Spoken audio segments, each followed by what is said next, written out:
Chapter 882. Grom calmly pushed Thrall away with his immense strength. Lying in the clear moon well water, Grom stood in front of Duque, clenched his teeth, and finally said, "I may have fallen into madness, but I remember everything clearly.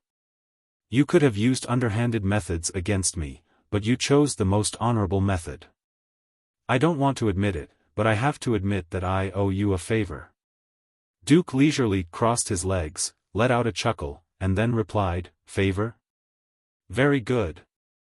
I need a powerful vanguard cannon fodder in the upcoming Battle of Mount Hyjal.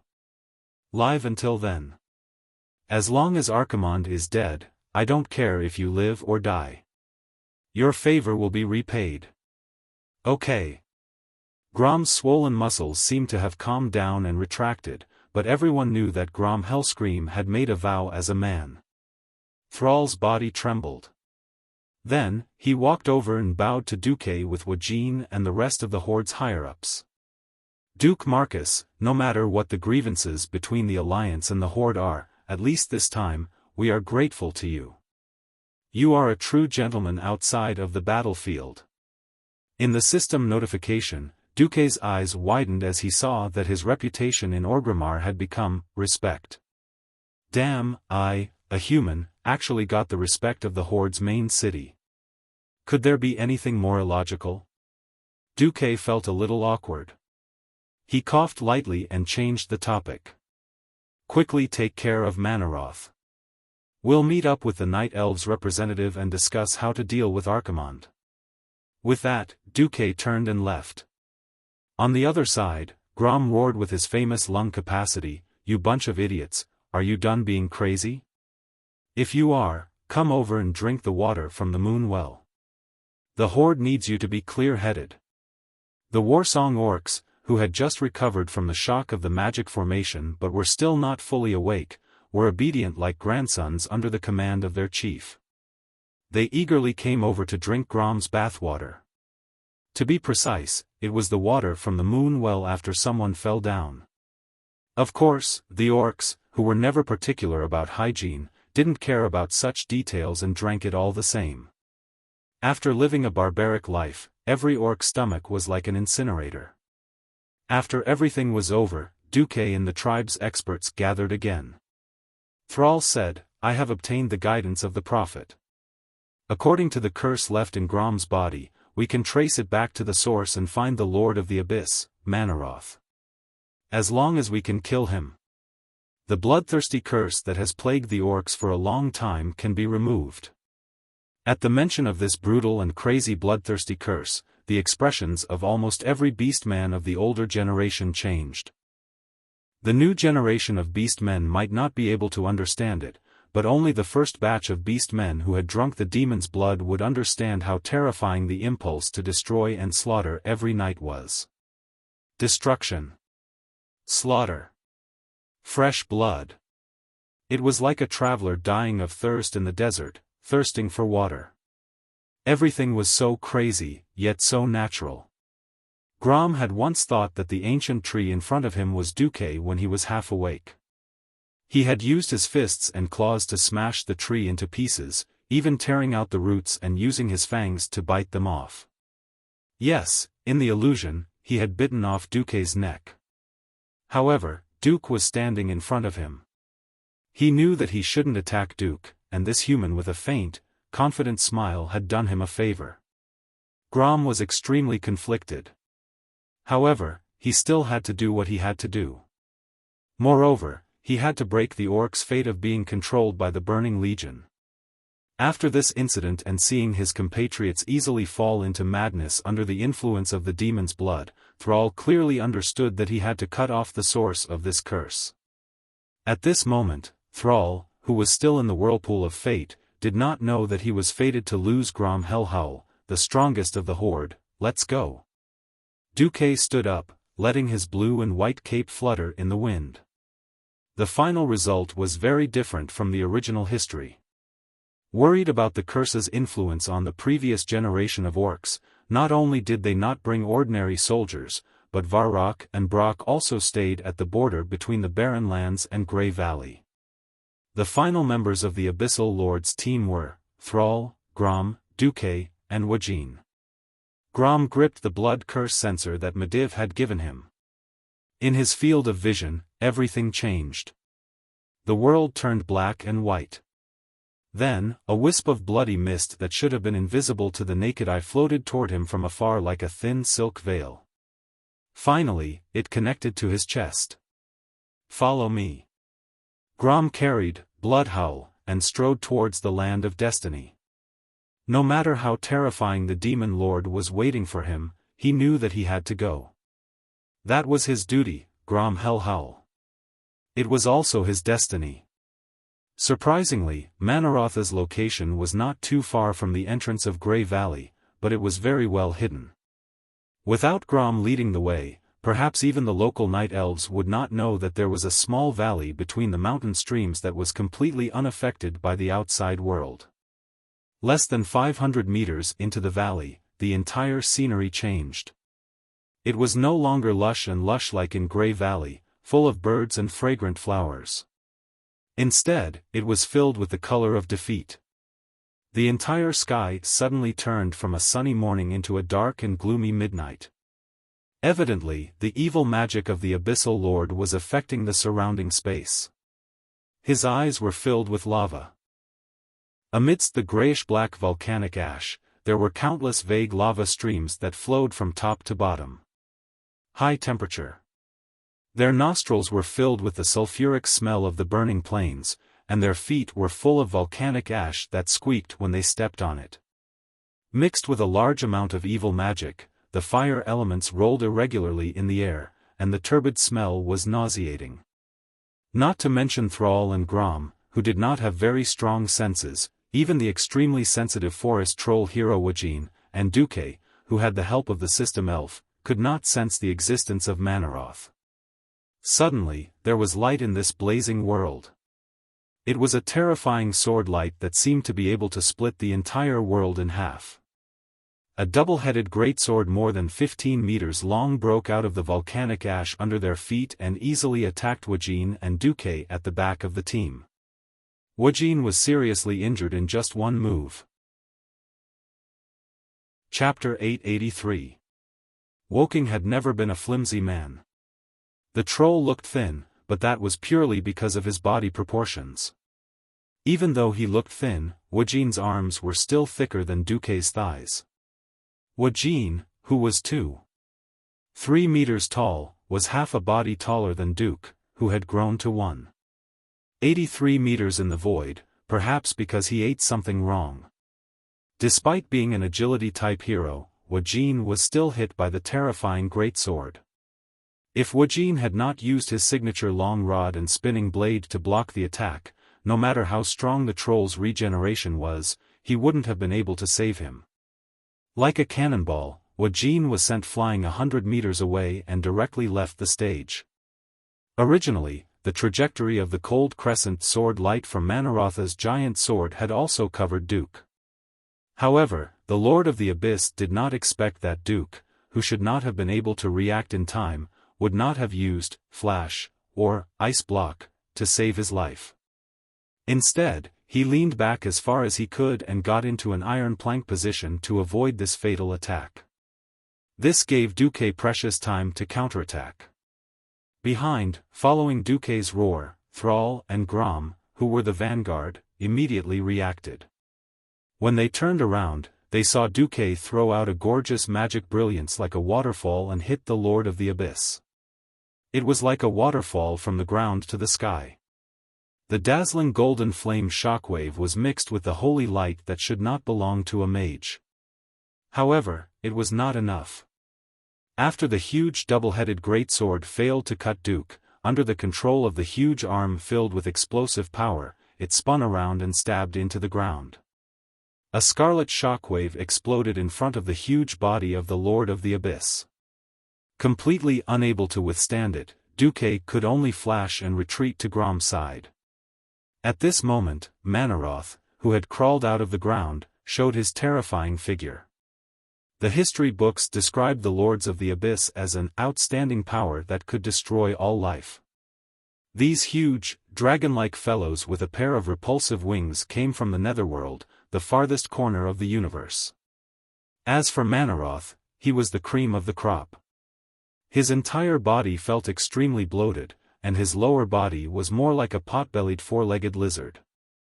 From the tip of his stomach to the tip of his tail, he was at least 20 meters long. His upper body was full of fat, and he looked like a human fatty. There was a huge armor that looked like a kite shield hanging from his belly button. His upper body was bare, but he wore 2 shoulder pads that were full of sharp spikes. He had a pair of huge curved horns that looked like mammoths and a big mouth full of fangs, which made him look extremely ferocious. The Abyss Lord looked at the young Sal and let out a chilling laugh. He. Sal, I knew you would come. I also saw that you brought the powerful Hellscream with you.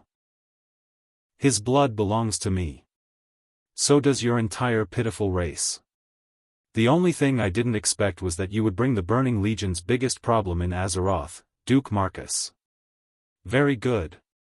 You're really good. Green saliva dripped down from the intersecting fangs. When the saliva dripped onto the volcanic ash, it actually made a creaking sound similar to acid corroding the ground. Sal couldn't help but narrow his eyes. This young chief of the Horde suddenly took a step forward and slammed the famous hammer of destruction on the ground. Bang! Sand and stones flew everywhere. This wasn't a meaningless venting. This was the beastman's favorite way to boost their spirits. After roaring, Sal shouted, Duque. I'll go first. Duque replied in a low voice, I'll cover. This was the first real cooperation between the 2 leaders of the Alliance and the Horde. Last time when the Dalajan besieged Arthas, Sal, who lacked a proper weapon, was more of a bystander. However, this time, the cooperation between the 2 was as seamless as if they had worked together thousands of times before. 1024 hands of magic appeared in the air in an instant. The sudden burst of icy arrow rain made the temperature of the entire world suddenly drop by more than 20 degrees, from the hot midsummer into the biting cold winter. Thrall swung the hammer of destruction, like a meteor hammer when the ice crystals pierced through the void and stabbed into the huge body of the Lord of the Abyss. The large square-headed hammer that was larger than a human head began to bloom with a dazzling light. A moment ago, it was just like the light of a lighthouse in the night, and the next second, it was already a small sun full of destructive power. The air in the lungs was compressed by the strong muscles, as if every milliliter of air was converted into oxygen to support the next blow. Sal used all his strength to throw the hammer of destruction. Just as the Lord of the Abyss was busy defending against Duke's breaking dawn magic, the hammer of destruction arrived before he could recover. Boom! An earth-shattering explosion. Even with Manoroth's huge body, the powerful destructive power of the hammer of destruction still forced him to take 3 big steps back. Unfortunately, even with the full power of the hammer of destruction, it still could not break the defense of the thick hide of the Lord of the Abyss. Ha ha ha. Manoroth laughed wildly. Although it's a good effort, unfortunately, it's meaningless. The next moment, the huge Lord of the Abyss charged over faster and fiercer than a rhinoceros. Boom! The double-headed giant sword emitting an evil aura easily smashed the limestone ground the size of a basketball court into pieces. The powerful shockwave sent Sal flying, who had clearly dodged the attack, and Duque had to flash dozens of meters away again. The powerful shockwave also flipped Grom over. Manoroth's huge body stood in front of Grom Hellscream and laughed sinisterly. That child Sal believes that you will definitely be saved. But he does not know what is burning in the depths of your soul. When that thing is in your heart, you will know that we are actually all the same. The murmur burrowed deep into Grom's chest, pierced his heart, and plucked at the weakest chord in his soul. It was a string that could easily cause him to fall into madness and slaughter with just a slight tug. His soul was falling. His soul was falling. He found that his body and soul seemed to be enjoying this desperate, painful, and sweet madness. No! Grom let out a roar that sounded like it came from hell. Chapter 884. Beastmen will never be slaves. The deafening roar resounded through the entire Grey Valley, sending all the rocks that were still unstable in the surroundings flying. Grom started sprinting at high speed. The anger pumped out of his heart burned through his entire body. The anger that had accumulated in his chest needed a place to vent. The unyielding will hidden in the depths of his soul drove him. 1 step, 2 steps, 3 steps, his well-trained sense of distance told him that it was enough. He stomped hard on the ground with his left leg, and his burly green body soared into the sky with an aura that defied gravity. The blood roar that was held high gave people the illusion that it was going to burst through the gray sky. That was not his attack alone. That was the beastman's struggle against fate. That was the race's endless desire for the future. He waved his hands, and the axe flew up. The blood moon rose, and the axe flashed. From the battle against Golan in the mountains of Draenor to the Blood War Alliance in the vast lands of Azeroth, Grom Hellhowl had traversed hundreds of thousands of miles between 2 worlds and 3 lands with Bloodhowl. He had never feared anyone.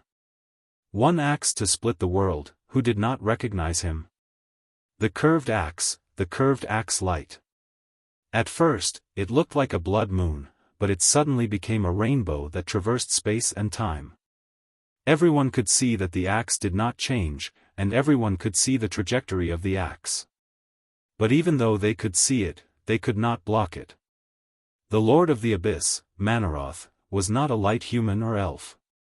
He was a huge demon that weighed more than 10 tons. From the start, he had felt that something was wrong. As the loyal dog of the Arch-Herons and the vanguard of the Burning Legion, he had destroyed countless planets and destroyed countless races that he saw as inferior.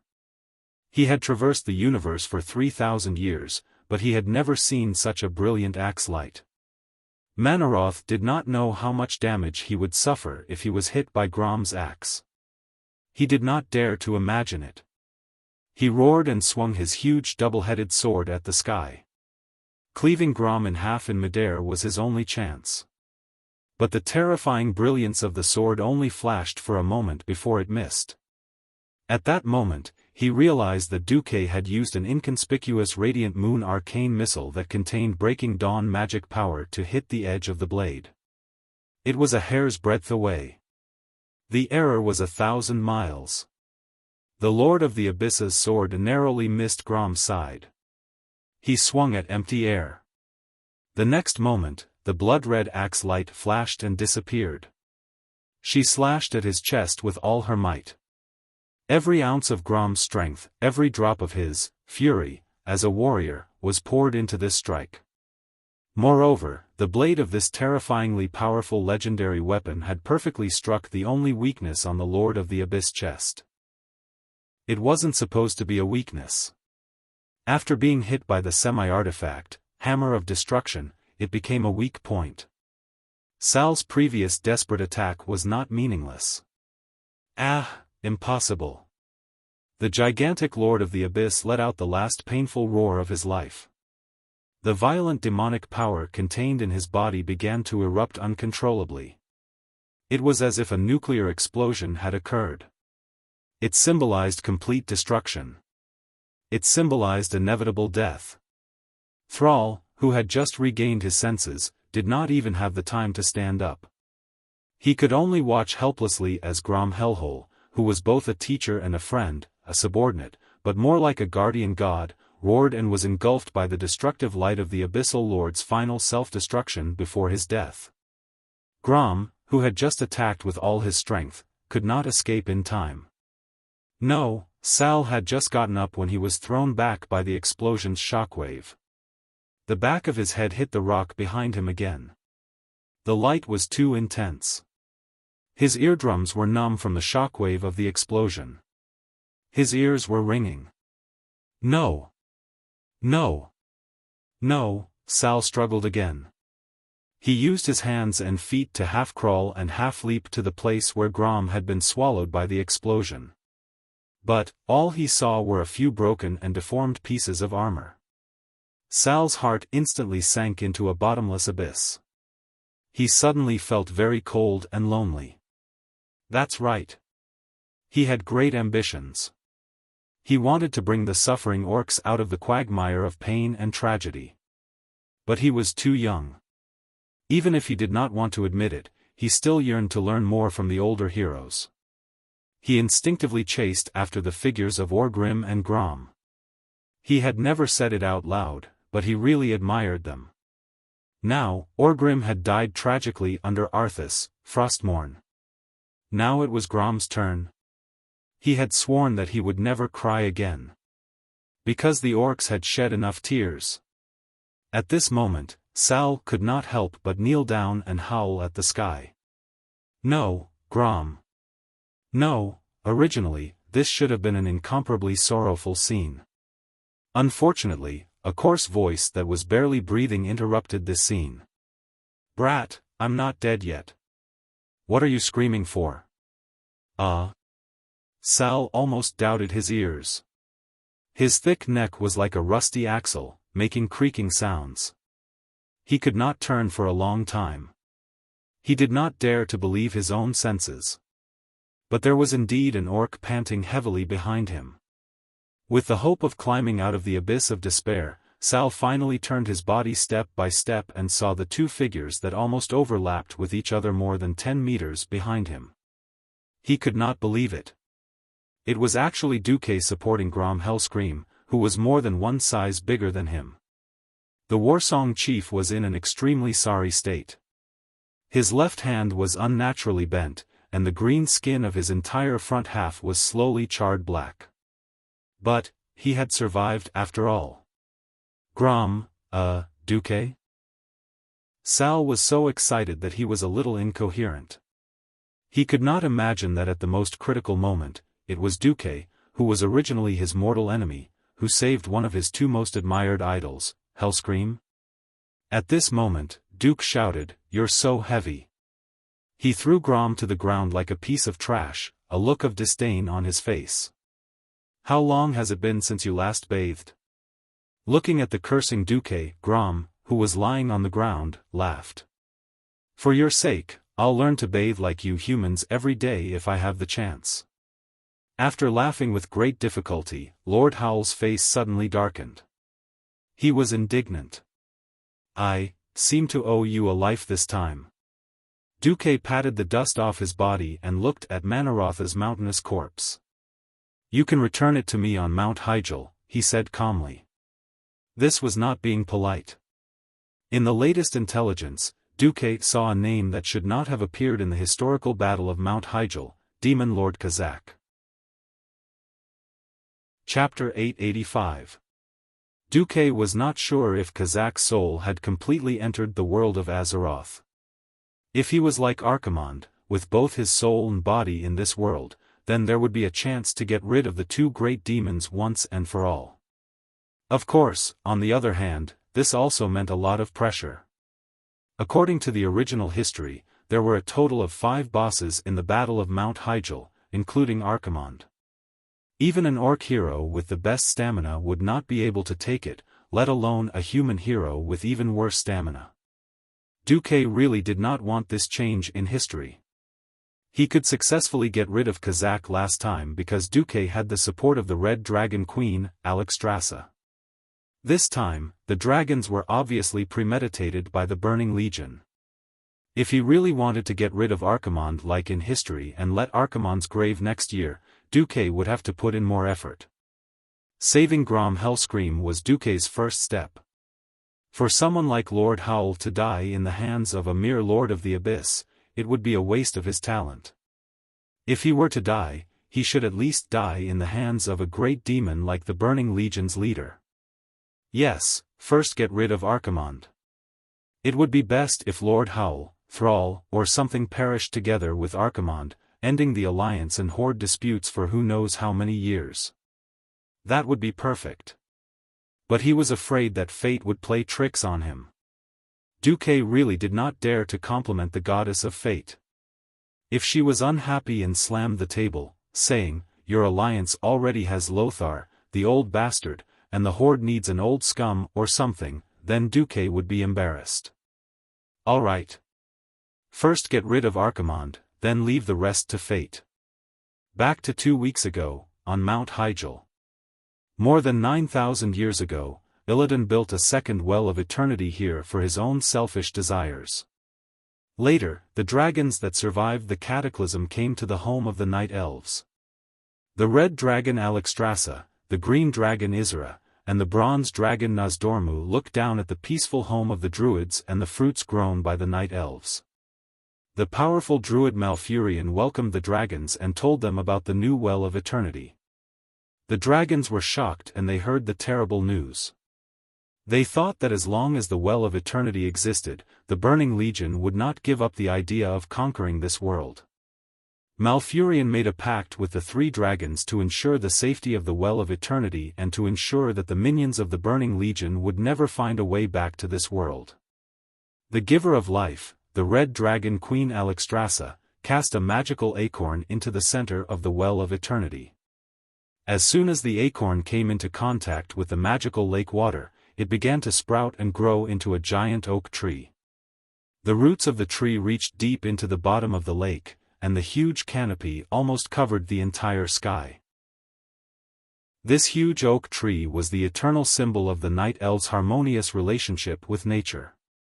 The life energy it emitted could slowly spread and heal the wounds of the entire world. The Night Elves named their world tree, Nordrassil, which meant, crown of the sky, in the language of the Night Elves. After the 3 dragon aspects bestowed the holy blessing of the dragon race here, this place had always been regarded as the most sacred place by the Night Elves. For more than 9,000 years, this place had been guarded in the strictest manner, and the teachings of druids and other nature teachings had been spread here. 9,000 years of peace had passed just like that. On this day, this sacred place that had never been set foot on by creatures of other races for more than 9,000 years welcomed a strange team. As many as 24 elite guards escorted these few unshackled guests to the front of the temple of the moon goddess Elun. When the envoy, consisting of 2 humans and 2 high elves, arrived at the entrance of the temple, the 2 female temple guards sized them up. They were, of course, Ronan, Bridget, Lilith, and Riadaline, who were here to send a warning to the Night Elves. They were also sizing up these Night Elven guards that had only existed in legends for thousands of years. They weren't wearing long robes, but were instead wearing shiny silver breastplates and pleated skirts. There was a pattern of a crescent moon in the middle of the breastplates. The moon goddess temple was filled with female priestesses. According to the introduction of the Elven Guard captain along the way, most of them could ride and shoot, and were proficient in tactics. For example, the leader of the Night Elves and the chosen of the moon goddess Elun, Tyrant Whisperwind, was an excellent archer. After the announcement, the guards signaled for Ronan and the rest to enter. Under the guidance of a priestess in a white robe and a team of 6 guards, Ronan entered the moon goddess temple. As soon as he walked in, Ronan felt the moonlight sprinkling on his body. It was gentle and comfortable, as if the moon goddess had stretched out her soft, motherly hand to caress him. The rectangular room was surrounded by tuberose, and there was a large stone tablet in the middle for the priestess to give a speech. The circular stone path leading to the stone tablet was carved with complicated patterns, all of which were pictures of the waxing and waning of the moon. As he walked along the winding corridor, he found that no matter where the moon was in the sky, the gentle moonlight would always illuminate the entire room. They came to a corner on the 2nd floor that was half surrounded by vines, and the priestess leading the way said softly, "Please wait here." Ronan walked to the center of this small space, and after pacing for a while, he heard Bridget say, "You should sit down. It will help you calm down." Ronan sighed, and still sat on the stone bench that was probably used by the priestess. The surrounding environment made him feel much more at ease. However, after waiting for a while, he still grew impatient. He was even worried that Tyrant's leader would be unhappy that they had come so suddenly. However, Ronan, who had no experience as an emissary, could only continue to wait. Finally, an hour later, a tall and slender priestess wearing a moon-white robe with golden embroidery slowly walked into this small world. Night elves were blessed by the Lord of Time, Nazdormu, and had eternal life. As long as they lived through 100 years of infancy, their appearance and physique would be fixed at the perfect youth stage. In front of Ronan was a slender and graceful female elf. Her skin was smooth and delicate, and there was a faint purple tinge to it. Her strange blue hair had a few strands of silver in it, and her exquisite face was very feminine even in the eyes of humans and high elves. "Hello. I am Tyrant Whisperwind." The priestess spoke in ancient elven language. Chapter 886. Elven language was something that high-ranked human wizards could not avoid. Moreover, Duque had instructed Ronan to cram on the ancient elven language and etiquette for this trip. Be it the Dalajan or Stormwind City, these things were lacking. But this was not important, the high elves still had a lot of inheritances. Ronan performed an ancient ritual that he had practiced hundreds of times on the journey from the ship to Theramore and then to Azhara. "Greetings, Your Excellency Tyrant Whisperwind. I'm Ronan from the Eastern Kingdom on the other side of the Endless Ocean. I'm a messenger from an alliance of humans, high elves, dwarves, and pygmies. Greetings, Mr. Ronan." It could be seen that Tyrant was very satisfied with Ronan's practice of night elven etiquette. Regardless of orthodoxy or standards, for a temporary emissary to be able to practice to this extent showed that he had truly put in a lot of effort. Everything should have been perfect, and the host and guest should have enjoyed themselves. But in the next moment, Tyrant seemed to have noticed something. She seemed to be a little uncertain. After widening her almond-shaped eyes, she once again focused on Ronan's chest. To be more precise, Tyrant was looking at the emblem of the Marcus family on Ronan's chest. After all, from a diplomatic point of view, it was rather rude to stare at something that belonged to someone else. But Tyrant could not control herself, even muttering to herself, "Impossible. So long ago." Ronan said awkwardly, "Your Excellency Whisperwind, is there something wrong with my emblem? In fact, this is the emblem of my master, Marcus." "Marcus, no."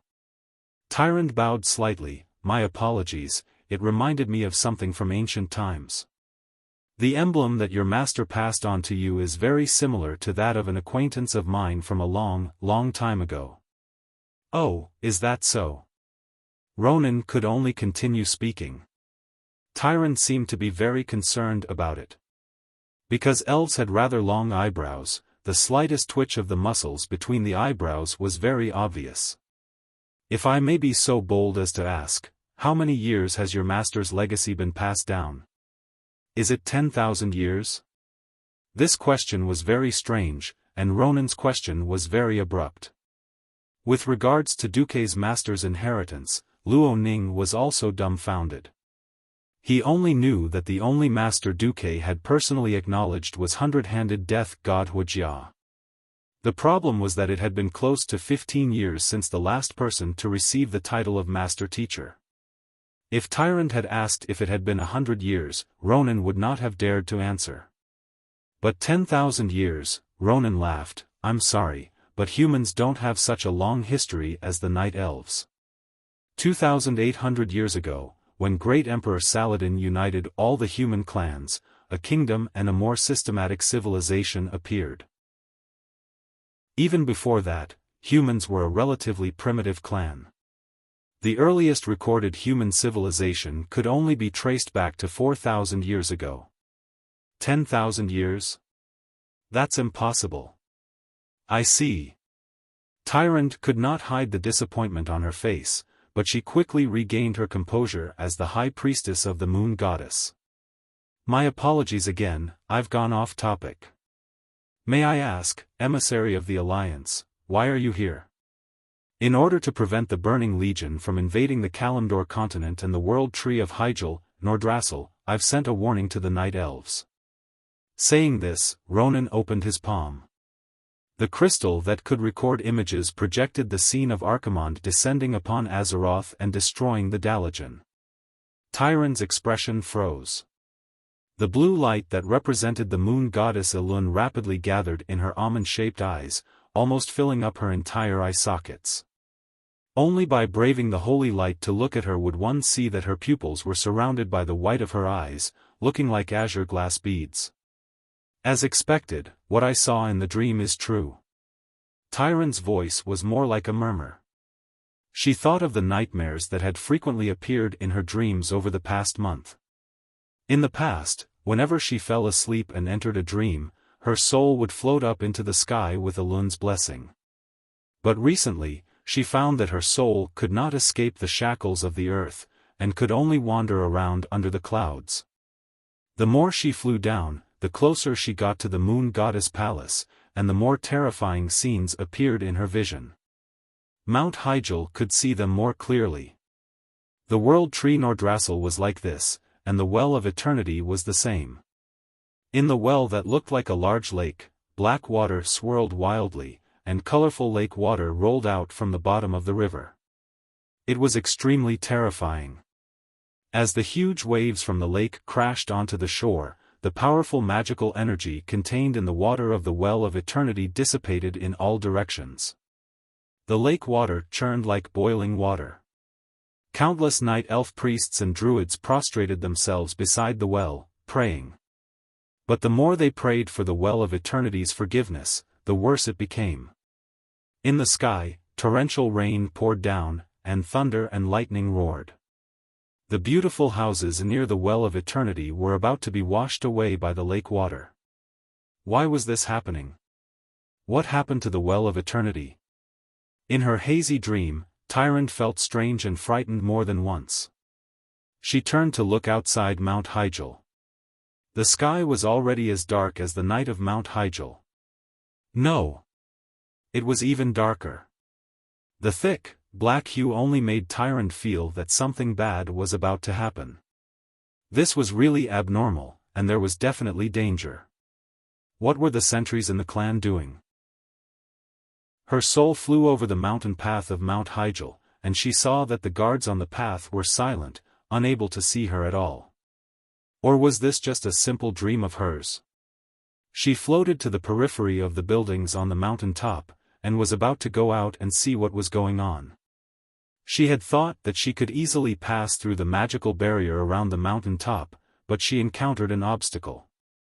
Someone had already cast a very complicated and powerful magical incantation around Mount Hyjal, blocking the extension of her senses and preventing her from exploring everything in the outside world.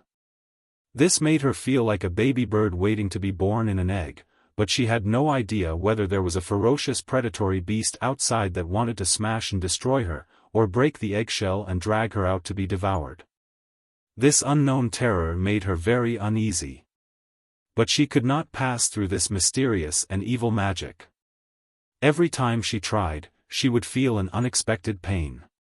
She could not cry out. This pain was not something that could be solved with a few screams. Every time the dream reached this point, all the images would disappear just like that. When she woke up, she found herself once again in the pure and flawless world of the Moon Maiden Temple. She was the high priestess of the Moon Goddess, as well as the leader of the entire Night Elf race, even if she had an ominous premonition in her dreams. Even though there was an ominous foreboding in the dream, she could not make any big moves with just this alone, until she saw Archimonde's image. Chapter 887. Ah! Tyron let out a soft cry. The dream that had been broken countless times finally connected after seeing Archimonde's image. Tyron's body shook violently as her mind went into a trance. Death. Violence. Flames. Destruction, destruction. The terror that was filled with brutality seemed to have transcended tens of thousands of years and traveled from the ancient time and space. This mysterious power seemed to want to tear her, who was in the dream, into countless pieces and then scatter them all over Mount Hyjal. Her soul felt like it was being torn apart. In this terrifying chaos, she seemed to hear a familiar voice. Tyrant, it's all right, wake up, Tyrant, you must fulfill your duty to protect the world. This was not the gentle female voice of the moon goddess Elun, nor was it the deep and gentle male voice of Cenarius. She vaguely recognized this young male voice. It was a voice that she subconsciously relied on, just like how a drowning person relied on a small piece of driftwood in the ocean. Tyrant felt that the goddess of fate was guiding her in the right direction. As time passed, or perhaps because of those few calls, the pain that the burning legion brought her in the dream eased a little. She felt exhausted. No, this was not the fatigue of the mortal body, this was the fatigue of the soul.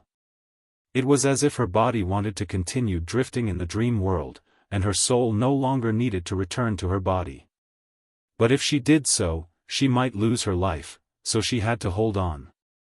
Slowly, she could feel her breathing.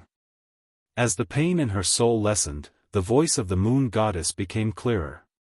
She could faintly hear the prayers of the priestesses echoing in the temple all year round. Tyrant felt that she had returned to her physical state.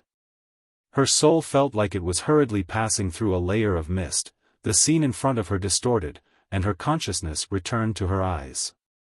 She immediately realized that from the moment she saw Archimonde's image, to the fusion of the dream buried in her heart, to the moment she almost lost her balance and fell, to the moment the guards behind her rushed over anxiously, 2 of them wanting to help her up, and the other 2 glaring at Ronan, so many things had happened in just a second.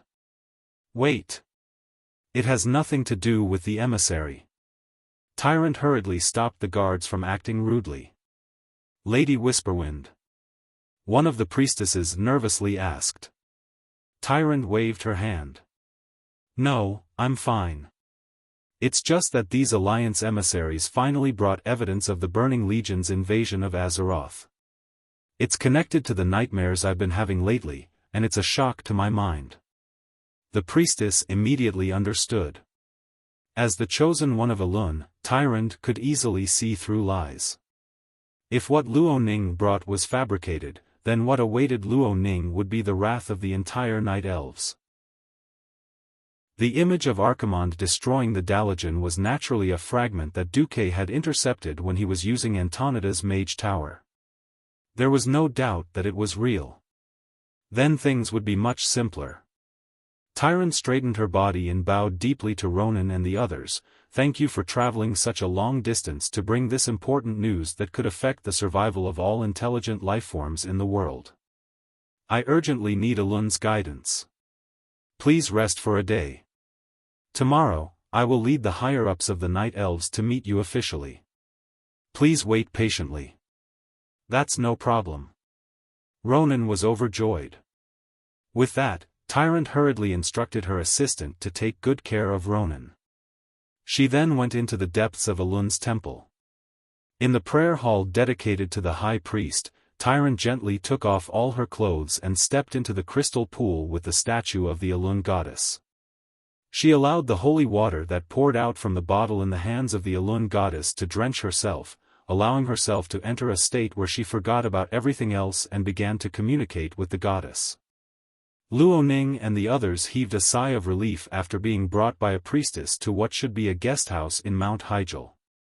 It had not been easy to get here. Because it was still early, Theramore had not formed yet, and there were no magic portals.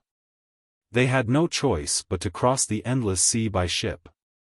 The fleet that crossed the sea was not large.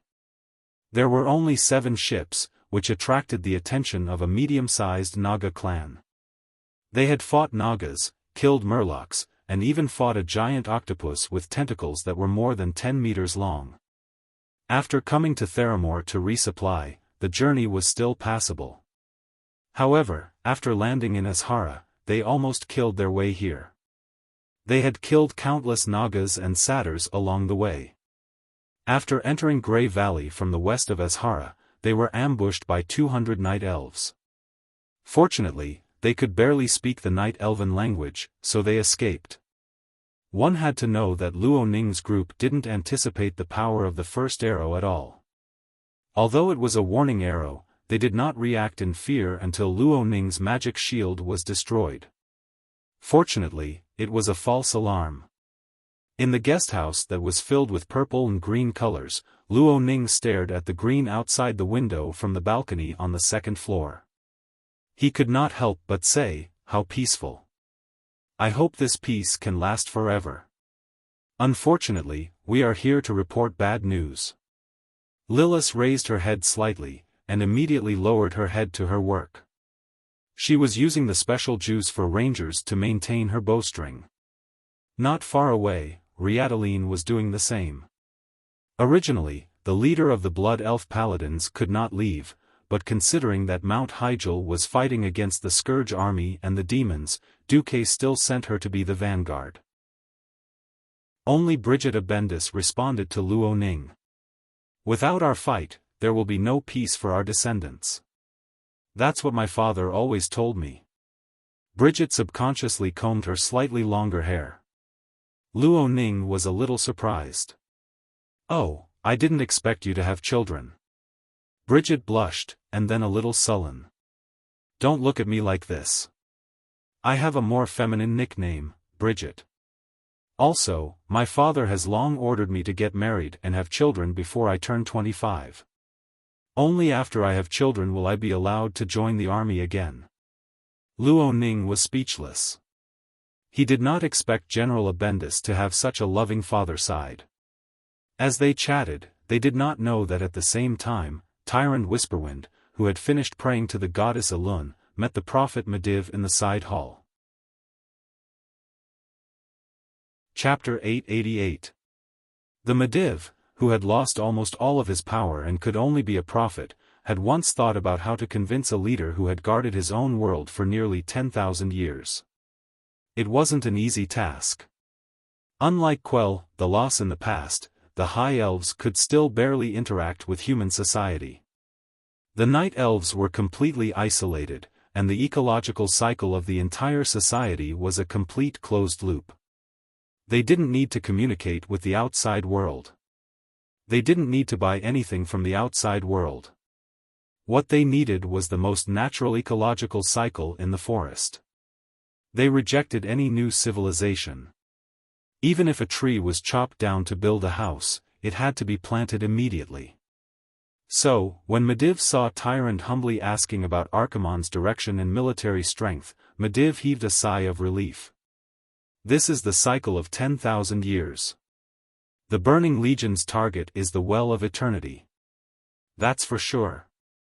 With the dragon aspect busy, the Night Elves alone can't defend the Well of Eternity. We need to ally with the Horde and Alliance.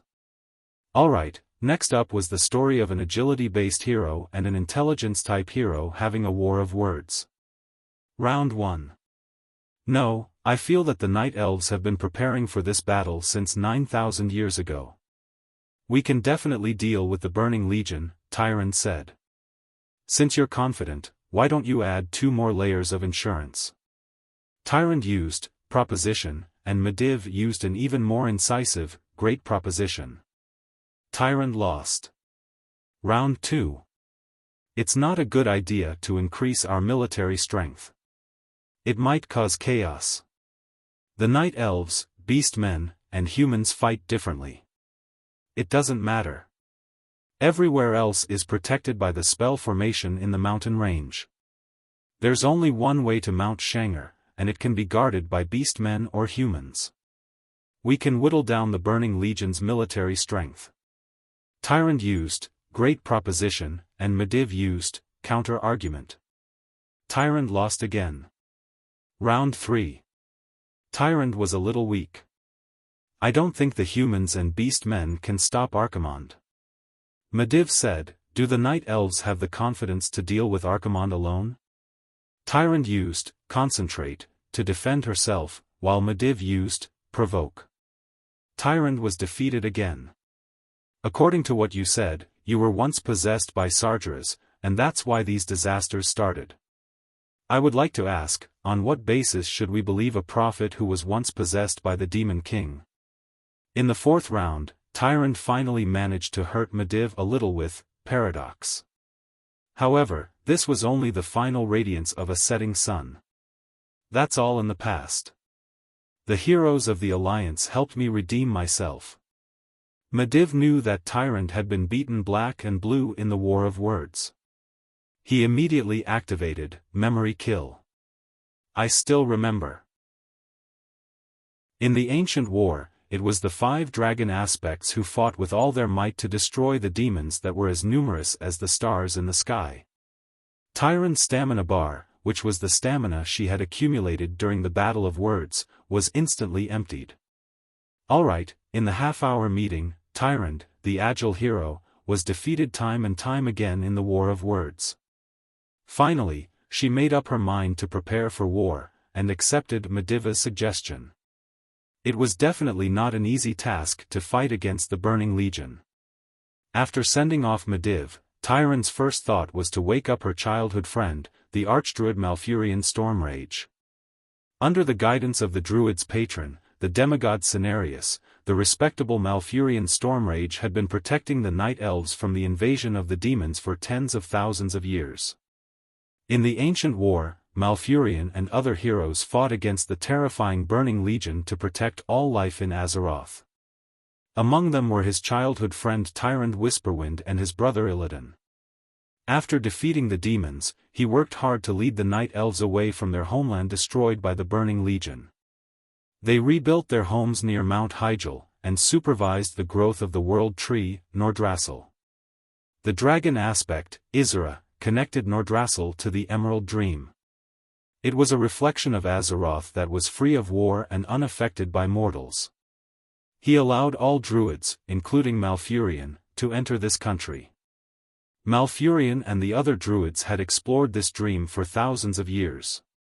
Sigh, it's time to wake him and the other druids up. If possible, Tyrant did not want to face Malfurion directly, because it would cause awkwardness. How should she describe her relationship with Malfurion? They were more than friends, but not lovers. If it weren't for what happened 10,000 years ago, perhaps she would have chosen Malfurion as her partner between Illidan and Malfurion, who were both her childhood friends. But, sigh. Tyrant looked at her exquisite reflection in the pool and suddenly sighed. Now is not the time to be thinking about this. Although it was troublesome to lead a race that worshipped nature and peace, it was not too difficult. She could handle it all by herself. When it came to dealing with the Burning Legion that the Pentashade Guardian Dragons had used all of their power to defeat, even if Archimonde did not have his full power, this was not something that Tyrant could handle alone. Meland. Tyrant's voice traveled through space and reached the outside of the reception hall. Soon, a high-ranked priestess with a purple ponytail appeared at the door. Is it you who summoned me? High Priestess. Summon the sentries. I'm going to wake Malfurion tonight. As one of Tyrant's confidants, Meland immediately understood the importance of the situation. This high-ranked priestess with 2 special purple lines drawn from the corners of her eyes and cheeks immediately bowed and retreated.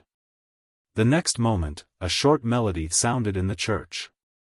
Only the guards of the Moon Church understood the meaning behind it.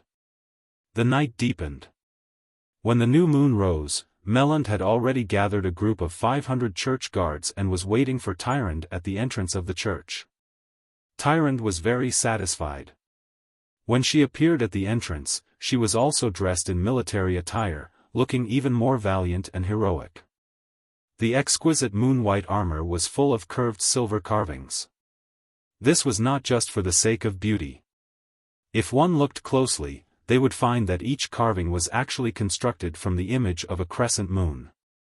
These crescent moons of various sizes contained the mysterious power of the goddess of the moon, Elun. As Tyrant stepped onto the steps leading to the hall, she could clearly feel the faint moonlight being absorbed by the mysterious runes on her armor. This was the power of the goddess of the moon. Let's go. Chapter 889. Unlike most other intelligent races, the Night Elves were nocturnal creatures.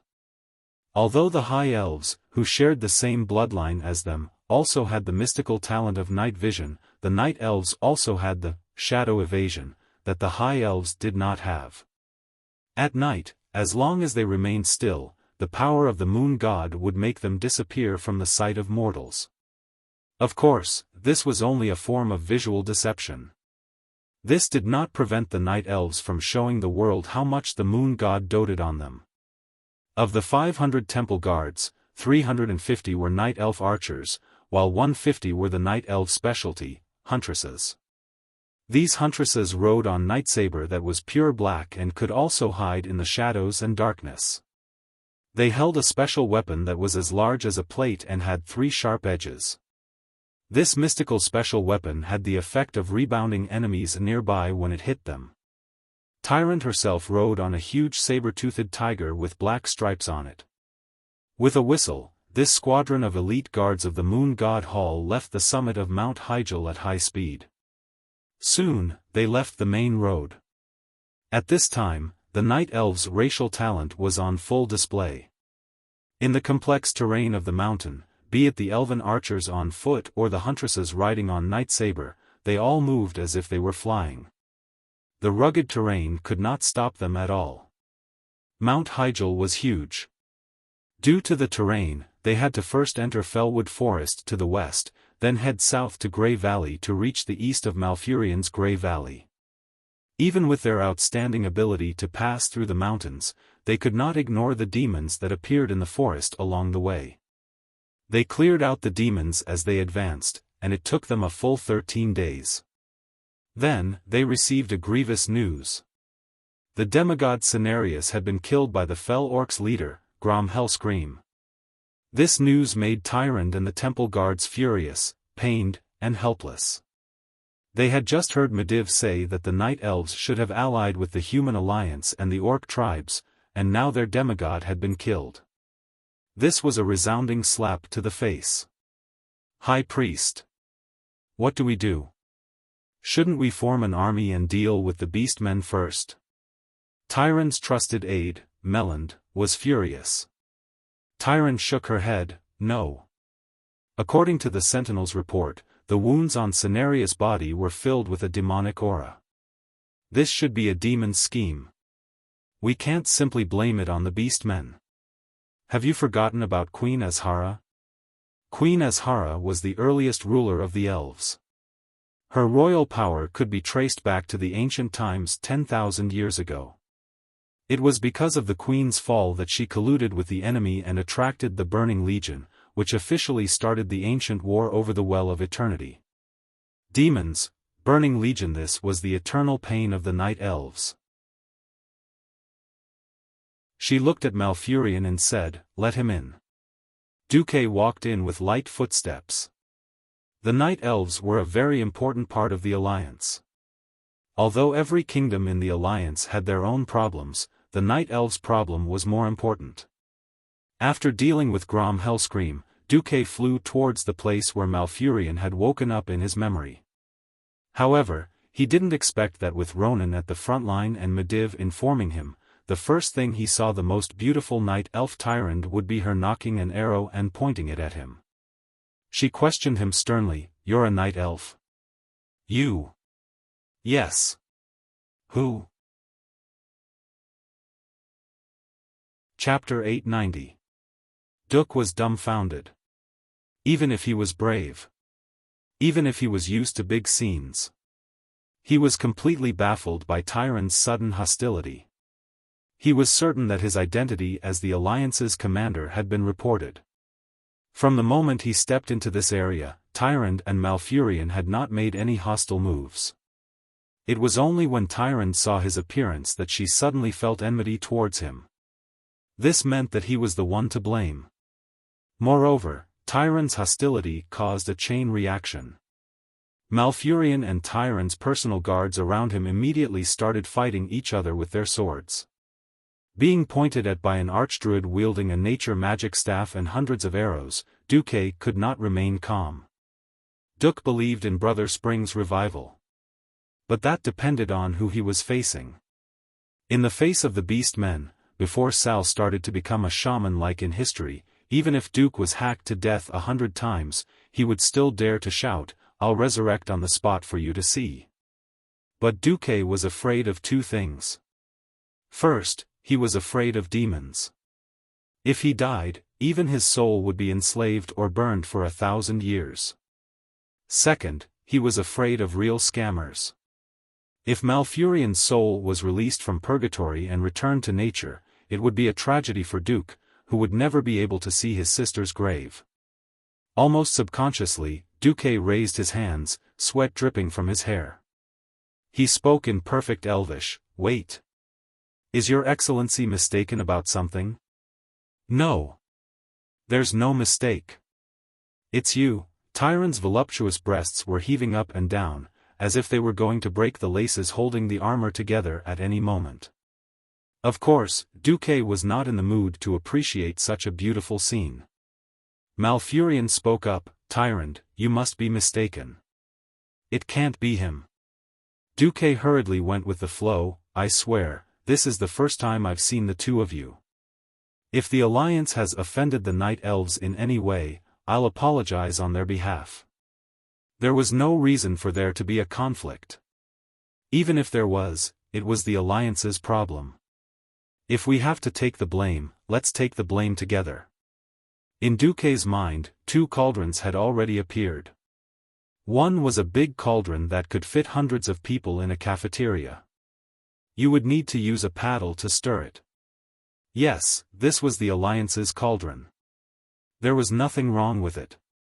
The other was a small cauldron that was used by children to play house. It was smaller than a palm. Yes, this was Duque's cauldron. No matter how big the problem was, the entire Alliance would shoulder it. What virtue and ability do I have to bear this kind of inexplicable blame for the Alliance? Duque the scapegoat had already made up his mind. If there was anything, he would just refuse to confess even if he beat him to death. On this side, Duque froze. On the other side, Tyrant looked like a wronged wife. Her lips were trembling, and her body was trembling. It can't be him. Humans don't have an eternal lifespan. At most, he is his descendant. Malfurion, who had already put down his staff, kept trying to persuade her. Moreover, as the chosen of Elun, can't you sense that this is really the first time he has seen you? On the other side, Duque, who had raised his hand in surrender, gave Malfurion a thumbs up in his heart. I'm really innocent. This is my first time seeing Tyrant. Well, eternal lifespan is another matter. Tyrant pursed her lips and put down the bow in her hand, a little dejectedly. I'm sorry. I must have made a mistake. You can't be him. He is from 10,000 years ago. I am deeply sorry for the offense just now. Moreover, even if you are him, he is a benefactor to me, to the entire Night Elven race, and even to the entire world. Duque's balls were hurting. What the hell is this? Regardless of whether I'm your enemy or not, is this how you treat your benefactor? For a moment, Duque almost wanted to curse. Unfortunately, the next moment, Duque's mind was in a mess. Wait, 10,000 years ago? Isn't that something that happened in the ancient war? As a transmigrator who was familiar with the original history, Duque knew about the future. Although this future had been messed up by him, there were still many things that Duque still knew. If one were to talk about the ancient war that happened 10,000 years ago, then one had to mention a divine drama in the original history of transmigration. In the near future, Krasis, the Orc Brock, and the others, due to an accident, transmigrated back to the ancient times 10,000 years ago and were forced to participate in the incomparably famous ancient war around the Well of Eternity. It was in that battle that because of the heroic performance of the Orc hero Brock, one of the bosses of the Burning Legion, Kill Jaden, set his eyes on the Orcs. That was how Kill Jaden found the Orcs in Draenor. Under the premise that there was a magic circle in Azeroth to expel the big bosses of the Burning Legion, Kill Jaden used the Orcs who could avoid the magic circle to invade the world of Azeroth. The incident this time was more like a huge closed loop. Because the people of the present messed around and changed the history of the past, then the history of the past turned around and affected the present. If that was the case, the current situation could be explained clearly. The biggest possibility was that the future Duque had somehow participated in this divine drama of transmigration and went back to 10,000 years ago. Then, under the premise of ensuring that the Burning Legion would still be defeated and scram, he did something that caused Tyrand's wrath. This caused Tyrand, who saw the present Duque for the first time in 15 years at the Dark Portal, to be extremely sensitive and excited. Alright. Since he was acting cool, he had to act till the end even if he cried and knelt. In that case, would he have to pay for the sins that he had done in the future? If Duque was a true saint, perhaps Duque would admit to it now. But who was Duque? That cheap university animal down to his bones. Never heard of him? Confess and you'll be imprisoned forever. Resist and you'll go home for the new year. Confess what? I haven't done anything yet. I won't confess even if I'm beaten to death. Not only did he not confess, Duque even used Alonso's fail's moral integrity. His face was filled with a peaceful light. This time, Malfurion and the other guards were all relieved. A filthy demon would not have such holy power. However, Tyrand was even more certain that Duque had a mysterious connection with the hymn and the memories. All of this had been suppressed. However, looking at Tyrand's flushed face, Malfurion felt his heart throb again. Even if he did not want to admit it, he had to recognize that this was caused by faint envy and jealousy. Because he knew that this beautiful elf before him had always been the one he loved deeply. But because of that incident, she had never truly accepted his love for the next 10,000 years.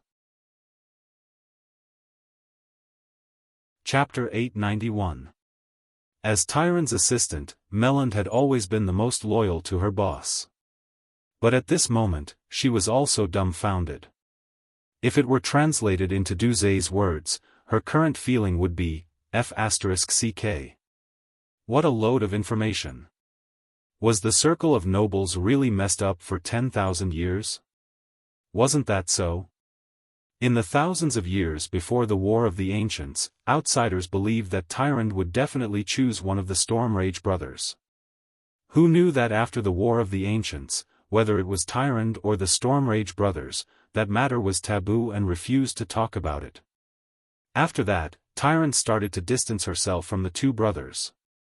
After all, the two of them didn't need to report to enter the Moon Maiden Temple. In any case, Melland's expression was written all over her face, I'm also helpless. However, there seemed to be new developments in this love triangle that had been going on for 10,000 years. Could it be that the one rumored to have ruined their relationship was the ancestor of this seemingly powerful alliance commander? Night elves were a very closed-off society. Although there were more than 1 million night elves, after 10,000 years, what kind of gossip hadn't spread? It wasn't just Melland. Even the seemingly loyal temple guards secretly pricked up their ears. Their gossipy souls were raging. Tyrand's almond-shaped eyes swept the surroundings. Immediately, every archer and huntress lowered their gazes, not daring to meet her eyes. Tyrand bowed deeply, my apologies, Sir Marcus. Because of a misunderstanding, you were startled. As the leader of the Night Elves, I was lacking in manners. If you think you need any compensation, feel free to mention it. Leaning over was the most alluring angle for a woman. Due to gravity, the allure would be magnified infinitely. Fortunately, Duke had seen a lot of Mount Hyjal archery. After all, the 3 Windrunner sisters were female rangers, and 2.5 of them were already in their stomachs. At least he had developed some immunity, or else the old Duke would not have dared to look over. At this moment, the gentlemanly Duque displayed his acting skills. He smiled confidently and said, Lord Yufeng's words are too heavy. Since it's a misunderstanding, there's no need to offend him. With the Burning Legion before us, shouldn't we put aside our differences and work together? That's why I'm here. Duque's generosity made many night elves secretly heave a sigh of relief. Duque's next words raised his image infinitely. If there is any compensation that must be made, I hope that you can forgive the tribe for accidentally killing the demigod Cenarius. After all, it was a demon's plot. As soon as he said that, the hearts of every night elf present seemed to be grabbed by two invisible hands and torn into two. Even if Tyrant had said that Cenarius was not truly dead. But when the enemy was right in front of them, the Beastmen race had killed one of their powerhouses. It would be strange if they weren't angry. Many elves were so excited that they almost raised their weapons again. Tyrant stretched out her hand to stop her subordinates from moving. Tyrant raised her head and lifted her delicate chin slightly. Her eyes were filled with a complicated light. I've seen your student, Ronan. If his description is correct, the human-dominated alliance and beast-dominated tribe were mortal enemies before this, right? That's right. Duque admitted frankly. Ever since the dark portal opened 15 years ago, the tribe invaded the southernmost eastern kingdom, Stormwind, which is also my homeland. The alliance and the tribe have never truly reconciled. Under the brutal Beastmen's campaign of burning villages and massacring cities, no less than 5 million human compatriots had died at the hands of the Beastmen. It's not an exaggeration to say that the alliance and the tribe have a blood feud. Then Duke changed the topic. In fact, from the past until now, there have been 4 great chiefs in the tribe. The first 3, Blackhand, Orgrim, and Zul, all died in front of me. Even if I wasn't the mastermind, they all died because of me. If not for the solemn atmosphere, some of the night elf beauties might have burst out laughing. This scene was too strange and out of place. A leader of the alliance who killed 3 chiefs and had a blood feud with them was actually pleading for the enemy? However, Tyrant and Malfurion couldn't help but puff out their chests and suck in their stomachs in awe. They were waiting for Duque's answer. It might sound contradictory, doesn't it? But be it the alliance or the tribe, no matter which side wins in the end, it's just a change in the ruling race of planet Azeroth. But if the Burning Legion wins, then planet Azeroth will be completely destroyed. Duque's words were sonorous and resolute. This was the relationship between a small contradiction and the biggest contradiction. In the face of a planet's survival, the deaths of millions of people in the past 15 years were just a small contradiction not worth mentioning. What was the big picture? This was the big picture. Duque's words made Tyrant feel ashamed. Just 2 weeks ago, she had been delusional enough to think that she could fight against the Burning Legion led by the Arcarans alone. Compared to Duque's resolution to join forces with his mortal enemy for the big picture, her previous thoughts were so insignificant. At this moment, Malfurion placed a hand on the triple-carved pauldrons on Tyrant's left shoulder and said in a low voice, "Even humans have such resolution. We night elves can't be too petty. Moreover, after the last battle, we've spent 9,000 years and still haven't completely healed the damage to the earth." The damage to the earth. This was the greatest pain in the hearts of the night elves who mainly believed in the teachings of the druids. Tyrant nodded hard and strode towards Duque with her head held high. She extended her hand. "I heard that you humans treat handshakes as a symbol of friendship and unity.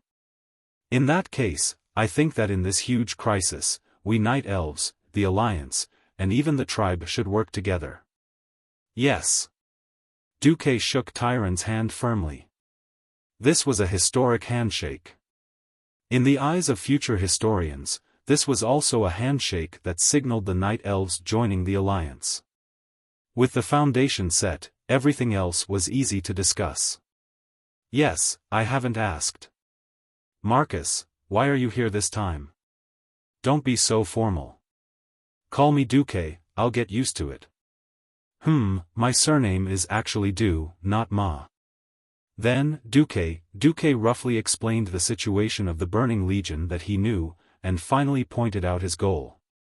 "You're saying that the Death Knight Arthas, the strongest lackey of the Calamity army who killed his father, destroyed 4 kingdoms, and half of Lordaeron, came to Kalimdor alone?"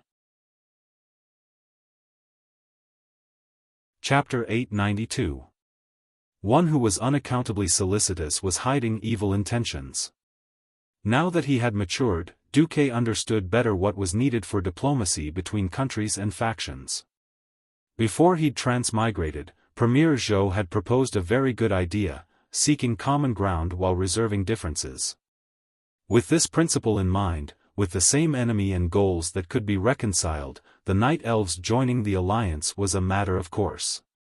Now that Duque had mentioned killing Arthas, Tyrande and Malfurion didn't feel anything at first.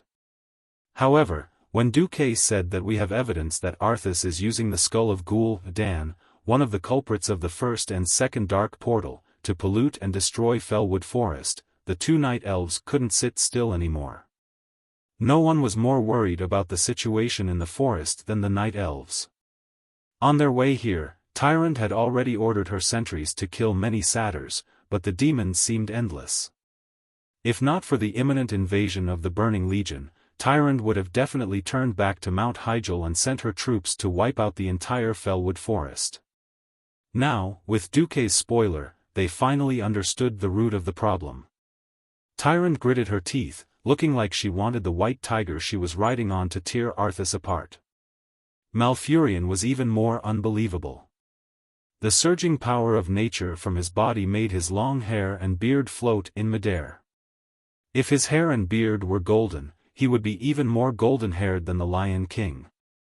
After days of killing demons, the guards of the Temple of Light weren't unharmed. Thinking of their sisters who had been sacrificed, Melanie and the other elves were furious. "Do you know where Arthas is?" Tyrande asked. Duque shook his head. "As the main leader of the Calamity Army, we noticed Arthas as soon as he disappeared from the front lines of the Eastern Kingdom. Unfortunately, I was already in the Kalimdor continent at the time and couldn't track him further. We could only rely on the Radiant Moon Archmages from the Alliance who were nearby to sense that Arthas had come to Fellwood through spatial fluctuations." Duque was just bullshitting. He was relying on his knowledge of the plot and guessing. What if Arthas didn't appear? In any case, every region covered tens of thousands of square kilometers. It wasn't his fault that he couldn't find such a large place. What if he found it? That would be fun. If there was another Lich King who could defeat Arthas, they wouldn't have to attack the Icecrown Fortress anymore. How convenient. Then we also. Tyrande was about to say that the Night Elves also had helpers, but she suddenly realized that she still had important matters to attend to. She could only change her words. "I left Mount Hyjal this time to awaken the druids who were sleeping in Grey Valley and other places. In the upcoming holy war on Mount Hyjal, they are indispensable combat power." "So we..." Duque smiled in understanding. "It's okay. Our goals are not in conflict. We're only going to send a few powerhouses into Fellwood Forest to try our luck." With that, Duque handed over a list of names.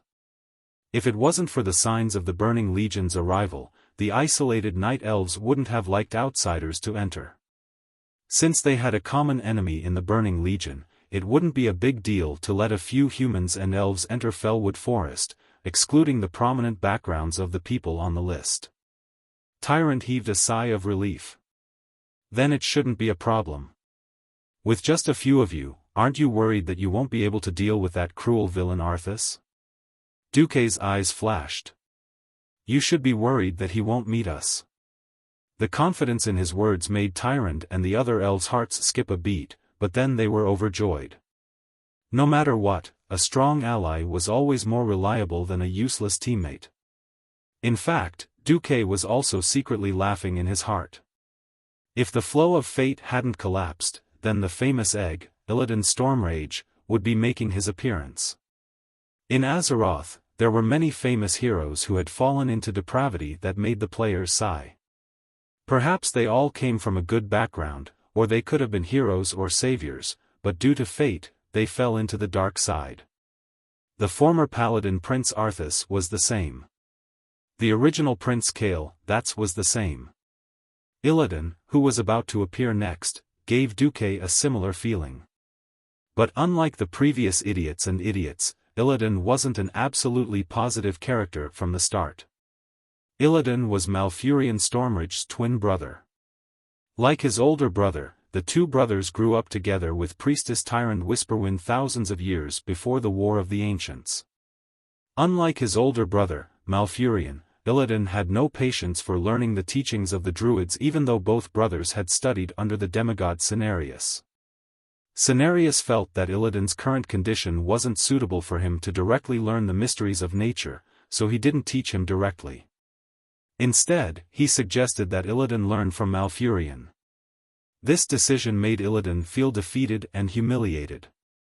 For the first time, he felt pressure from his older brother. In the end, Illidan decided to focus on arcane magic, which was the mainstream of the Night Elves at the time, and achieved very good results. He had amber eyes, which were rare among the Night Elves before they split. This was usually considered a good omen for his future, even though Illidan didn't show any extraordinary abilities at the time. But what he didn't know was that this was a prophecy from millions of years ago, an unimaginable ancient era. Illidan became addicted to arcane magic and gradually learned more advanced spells. But to his disappointment, the Night Elves' mage army, the Moon Guards, didn't accept him because he had learned high-level magic. However, Illidan still decided to become the kind of hero that his people hoped for in order to win the heart of the beautiful tyrant that the two brothers fell in love with. His chance had come. It was the War of the Ancients that could destroy all of Azeroth 10,000 years ago. The Burning Legion corrupted the powerful Sarvis and seduced the High Elf Queen Azhara. The Queen opened a huge portal to welcome the arrival of the demon army, and the situation in Azeroth was desperate. At this time, Illidan played a beautiful trick and pretended to obey the demon king Sargeras. Then, together with his brother, he analyzed the High Elves' magic and reversed it. All the demons in Azeroth were thrown back into the twisting nether by the suction produced by the portal, and its collapse caused the Well of Eternity to explode. He could have become a hero, but he stubbornly built a second Well of Eternity, attacked a group of Night Elves, and killed a Night Elf noble who had made outstanding contributions. He was sentenced to life imprisonment. Chapter 893. If it was a human, even if you were young, anyone would die after a few decades of life imprisonment. But Illidan was a Night Elf. And he was sentenced to life imprisonment after receiving the blessing of eternal life. For the next 10,000 years, Illidan Stormrage lived alone in a very deep underground prison and was personally guarded by the Watcher Maiev Shadowsong. Anyone who sat in prison for a long time would be full of resentment, not to mention that it was 10,000 years. It was a miracle that he did not become a lunatic. Anyway, Duque did not understand why the original tyrant would think that a few thousand years of living together could make up for the resentment of 10,000 years of imprisonment, and was actually stupid enough to let Illidan out. Since Duque could not change the fact that Illidan had been imprisoned for 10,000 years and his mentality was extremely twisted, then Duque did not plan to stop this from happening. After all, Illidan's so-called fall had little to do with the alliance. Moreover, most of Illidan's actions were chasing after the Scourge army and then the Burning Legion. He seemed to have even dug up the ancestral graves of the Draenei, but what did this have to do with the current alliance? Moreover, since ancient times, the ones who killed the most people in history were traitors. Illidan was very active in killing the Burning Legion. He was even more aggressive than the Vanguard. Didn't they see that in the end? Due to the trend of the times, even the Alliance accepted warlocks who used demonic powers, Death Knights, and demon hunters? If Duke killed Illidan before he could master his demonic powers and become a demon hunter, Tyrande and Malfurion would not be able to do anything about it. The loss of a demon hunter in the future would be enough to make Duke's head hurt. Moreover, if Illidan did not become dark, how would Duque have the chance to go to the Black Temple to farm Twin Blades of Azeroth? Thinking back to when the pure and innocent Duque was the leader, he had a lucky hand. This, Twin Blades of Azeroth, commonly known as the Egg Knife, was so common that all thieves and warriors in the team had one. In the end, no one wanted it, and even a mage like him had one. Afterwards, Duque would go to Iron Forge, the place with the most players. Whenever he saw a poor thief, he would go up to them and place the godly weapon in the trade window. The titanium alloy dog eyes of those poor black thieves of dazzling flower. Bah! Bitch! You're a mage, yet you're trying to steal a thief's equipment? He could still remember the scolding in the local channel, and then after Duque typed, the whole world went dead silent. That's how popular my team is. Even mages could pick up an egg blade to play with. If you want an egg cleaver and are skilled enough, PM me. In the next instant, Duque's private chat was flooded with messages. Under the temptation of the divine artifact, even the main thieves of the Dead Water Guild, the archenemy of the Duque Guild, came to lick their boots. That was awesome. Cough, cough. You've gone off topic. In any case, Duque had basically achieved his goal of coming here this time, which was to make himself known. Then, Tyrant asked, I wonder how many troops the Alliance can send to resist the Burning Legion? Duque raised his hands and put up 10 fingers. I heard that the mountain path up Mount Hyjal is narrow, so I only plan to send 50,000 mechanized mountain divisions to help defend the mountain. Also, 80,000 troops will cut off the Archeron's retreat after they enter Mount Hyjal to prevent more demons from the Burning Legion from coming up the mountain. Tyron nodded. She was very satisfied with this number. Although she didn't understand what mechanized mountain divisions were, 130,000 troops was exactly what the Night Elves wanted. An immortal race was most likely not a race with strong fertility. The Night Elves did have millions of people, but they were spread across many regions. From the Feathermoon Fortress on Sodder Island in the southwest of the continent, to the vast Grey Valley, Fellwood Forest, Mount Hyjal, and Teldrassil Island across the sea. Even though the Night Elves were said to be all soldiers, the number of elites that could actually gather on Mount Hyjal was only about 300,000. After all, it was the famous Burning Legion. It would be great if the Alliance and the Horde could share the losses. Then, Duque, Elun told me that the Burning Legion's vanguard will land in Azhara in about a week. I hope to see the Alliance's army then. Duque bowed. In fact, our troops have already started to land in Azhara. We will be the first and second line of defense to stop the Burning Legion. Duque's words surprised Tyrant, but she was immediately delighted. She had been a little worried that she wouldn't be able to wake up all the sleeping druids before the Burning Legion arrived. Now that the Alliance was so loyal to them, this was definitely a huge advantage for the Night Elves. Tyrant bowed deeply this time. Then I will thank the Alliance on behalf of the people of this world. After meeting Tyrant, Duque directly teleported to the beach in the Azhara region. There was naturally someone there to set up a teleportation circle for Duque. Coming out of the teleportation circle, Duque couldn't help but let out a long sigh of relief. Fortunately, the world barrier of this world was still very strong against demons. Most demons that were Lord level or above could not teleport from one corner of Azeroth to another. Otherwise, the Alliance and the Horde would be done for. Just wait for death. Looking west from the broken beach of Azhara, Storm Bay was an extremely busy scene. From afar, if you said that it was the famous Normandy landing in World War II on Earth, Duque would even believe it. The effect of Duque's early arrival in Azeroth and the explosion of black technology was fully displayed at this moment. There were countless giant steel warships. From afar, countless chimneys were emitting black smoke. Up close, it was easy to see that almost every warship was a giant steel beast made from thick iron sheets and large rivets the size of a fist. From the huge black holes at the back of the ships, strange rectangular boats were pulled out and quickly rushed onto the beach.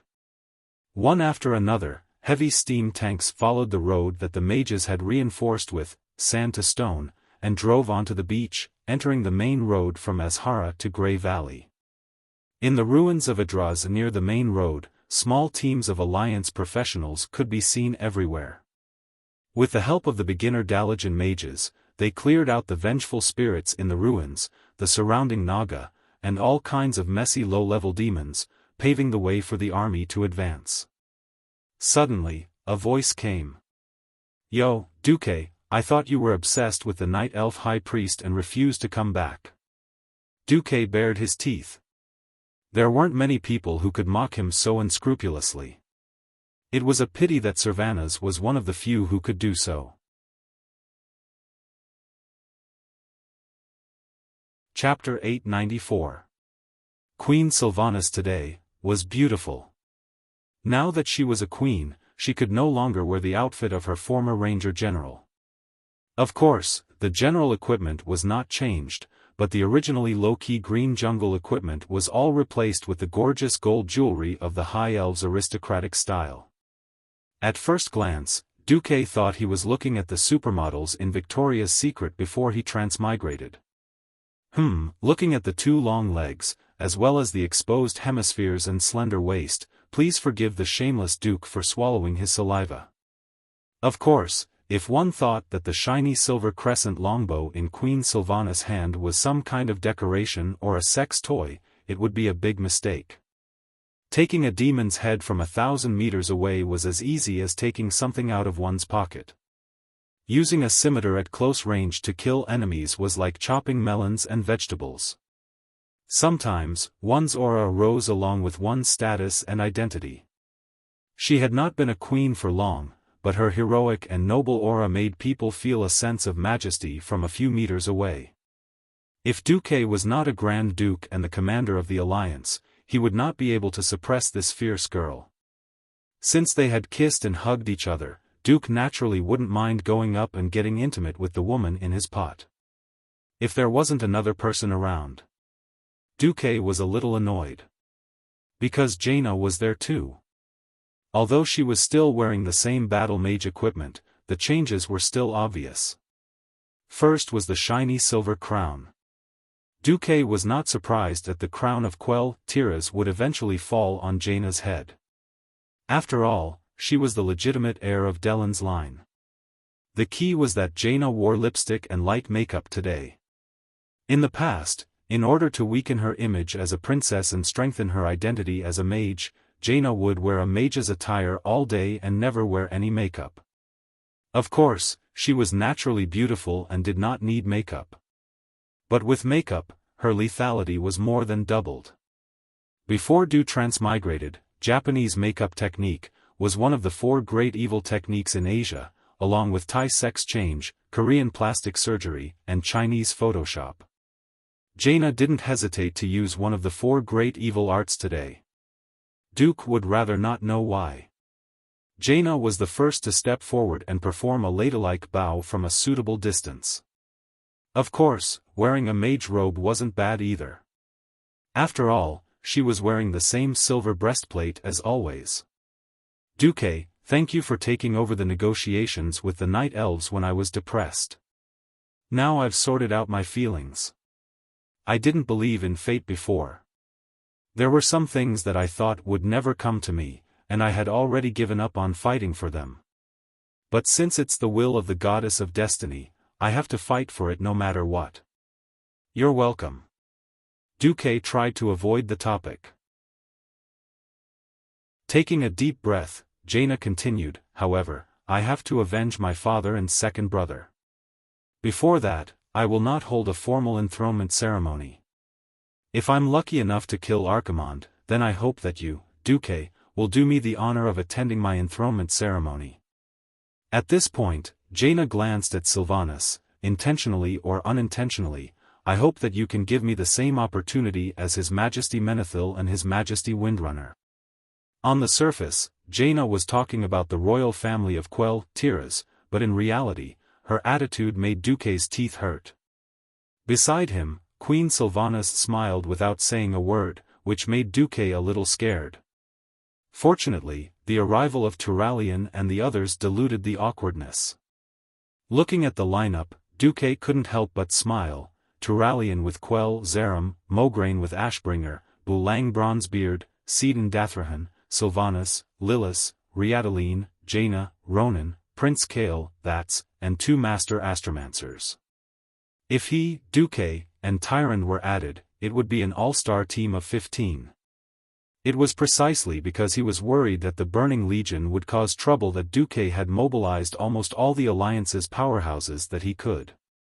On the Eastern Kingdom side, there were only people like Magni, Cudrin, Abendis, and the injured Lothar. Queen Sylvanas glanced at the countless steel beasts on the beach and suddenly sighed, if not for the fact that guns and cannons are ineffective against demons, would have thought that bows and swords have already left the stage of history.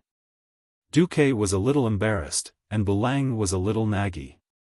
Duque still said, different regions have different ways of fighting. Before the Burning Legion enters Mount Hyjal, we mainly focus on a war of attrition. My intelligence shows that Archimonde is constantly summoning demons. I have to remind you not to be afraid. Although Archimonde can summon demons infinitely in theory, Azeroth's protective spell formation is still in effect. So, the number of demon soldiers he can receive every day is limited. There were no idiots here. Jaina's eyes flashed, in other words, as long as we eliminate the demons faster, we can suppress the Burning Legion? Yes. As long as Archimonde starts to enter Mount Hyjal, he will be affected by the spell formation set up by the Night Elves and Dragons, and it will be almost impossible to summon new demons to Azeroth. In order to deal with him, we must first completely separate him from his subordinates. Duque made a cutting motion with his hand. Understood. The purpose of the Alliance army is to exhaust those low-level and mid-level demons. Bulang Bronzebeard understood immediately. Yes, the line of defense of Azeroth will be left to you dwarves, as well as a mixed team of Dalajan and Blood Elf mages. Duque raised his head. This line of defense will be handled by Bulang, Ronan, and Kale, Thats. Bulang and the other 2 nodded in unison. Duque then pointed to the east of Grey Valley. The Night Elves have already abandoned this place because they suffered heavy losses in the previous conflict with the Horde. Sylvanas, I'll leave this place to your rangers. Leave it to me. Queen Sylvanas proudly straightened her back. Duque emphasized, listen, at this stage, the demons can't be completely killed. So my instruction to you is, preserve the land and lose the people, and lose both the people and the land. Preserve the people and lose the land, and the people and the land will be protected. Don't stubbornly resist. If the situation is not good, retreat according to the predetermined route. Understood. They answered together. The rest of you, follow me to Mount Hyjal to set up the line of defense. At this point, Duque paused, but before that, the few of you will first follow me to a place, in a huge underground cave in Grey Valley. As if guided by fate, Tyrande turned her head in an instant and found an ancient cellar. Even though the entrance had been concealed by nature magic, it was only to deceive outsiders. Tyrande immediately realized where she was, the place where Illidan was imprisoned. Chapter 895. How could Malfurion not know what Tyrande was thinking? He objected almost immediately, no. This is not suitable. Tyrande.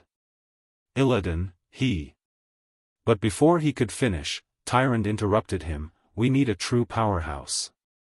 Normal attacks can't hurt Archimonde at all. Malfurion's face turned green, but he couldn't find a reason to refuse. That's right. The one coming was the commander of the Burning Legion, Archimonde. The vanguard of the demons. The super-demon leader who had destroyed countless planets by himself. He wasn't naive enough to think that Archimonde, one of the 3 leaders of the Burning Legion, could be killed by sheer numbers.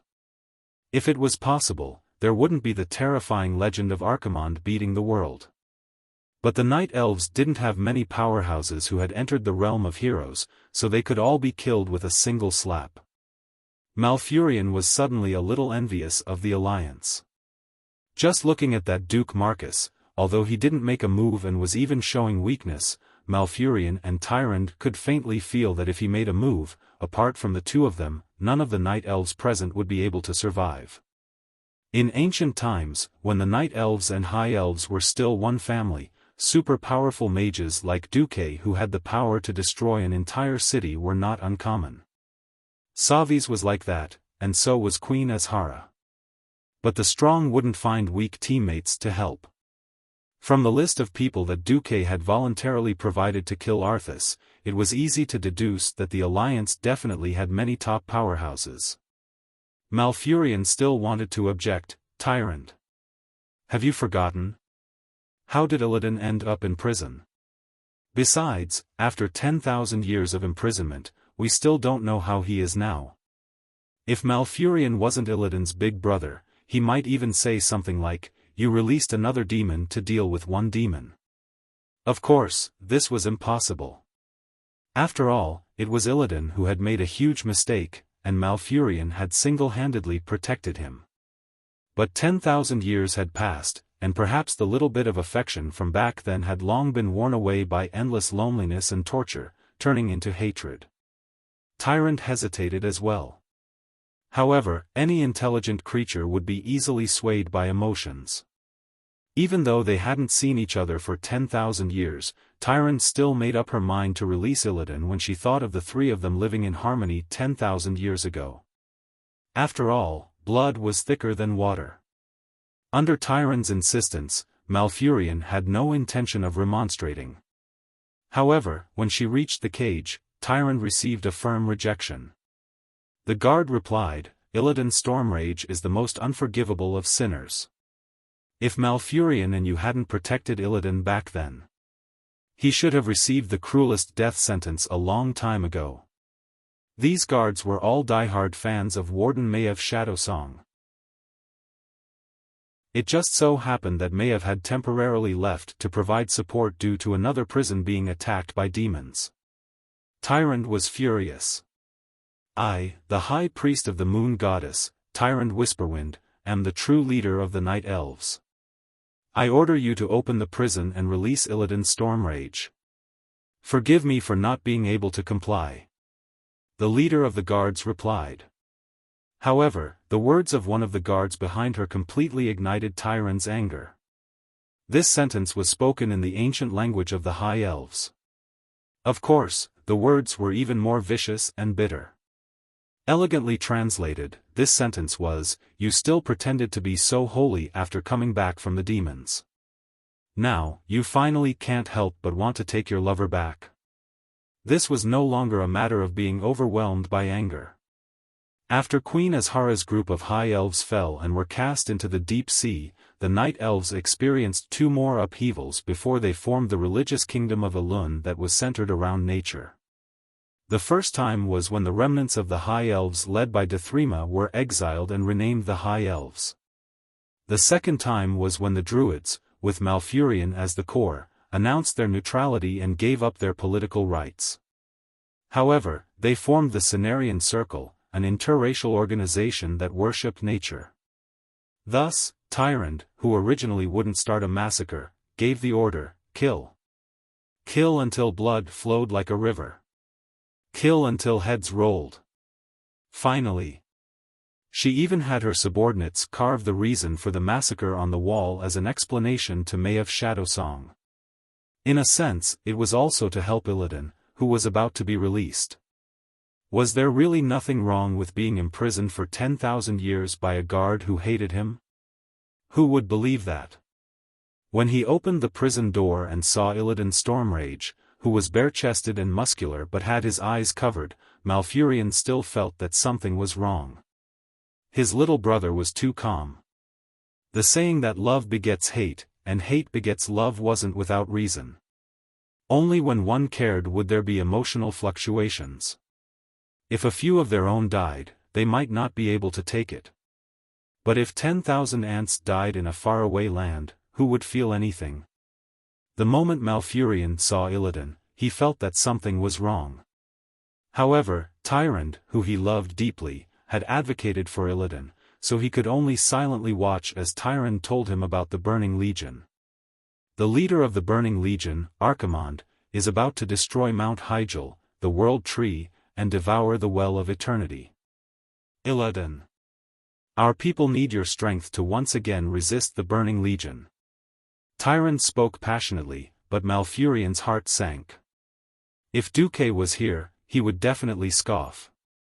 However, this couldn't be blamed on Tyrant. All priests were extremely devout idealists. This was the complete opposite of a materialist like Duque, who had been educated by the Celestial Empire. However, idealists had a very magical ability. They would believe in things that others wouldn't. For example, Tyrant actually believed that Illidan was still thinking about their 10,000 years of love, and wasn't affected by the recent 10,000 years of suffering. That was why, even though Duque knew that Tyrant wanted to save Illidan, he definitely wouldn't get involved. Firstly, this was the internal affairs of the Night Elves. Secondly, he was afraid that if he saw Tyrant acting so emotionally, he wouldn't be able to help but slap her a few times. Tyrant, you can bathe in moonlight every night. Have you ever experienced the feeling of complete darkness? Tyrant's persuasion stopped abruptly. Tyrant, have you tried to contact Elun? You can't communicate with any living beings, and you can only spend a month in silence? Illidan. At this moment, Malfurion stepped forward. Illidan, Illidan suddenly raised his hand and stopped his elder brother. He stated his condition. I can agree to participate in the battle against the Burning Legion, but not for the Night Elves. I will fight for you alone, Tyrant. Chapter 896. A Knight Who Protected the Princess.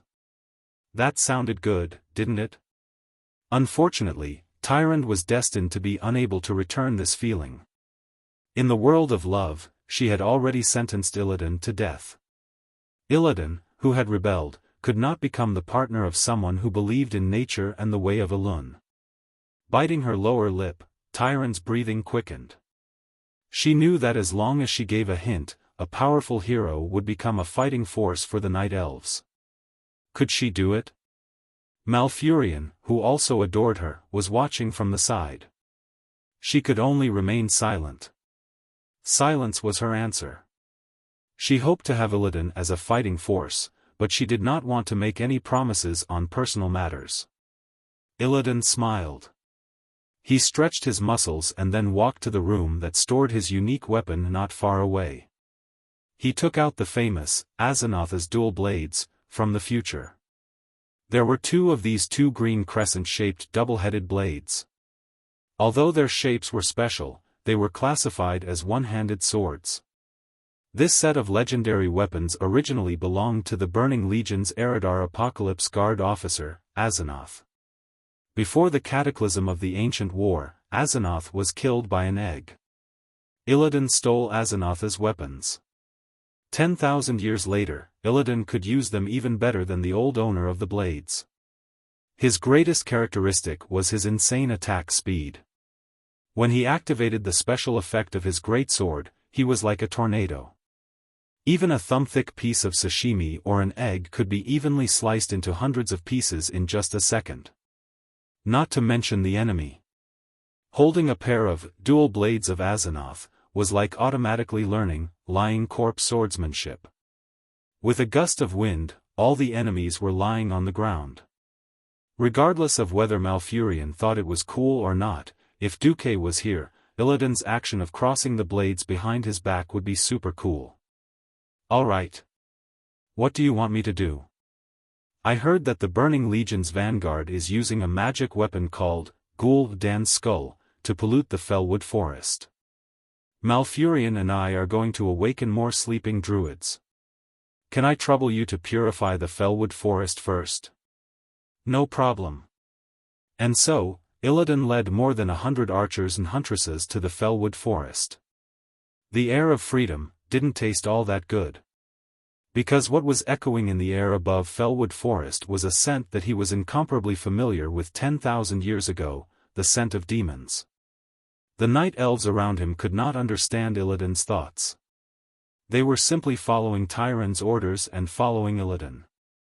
Weak, weak, too weak, Illidan muttered to himself. Sir, what are you talking about? I'm talking about me, but I'm also talking about you guys, ah.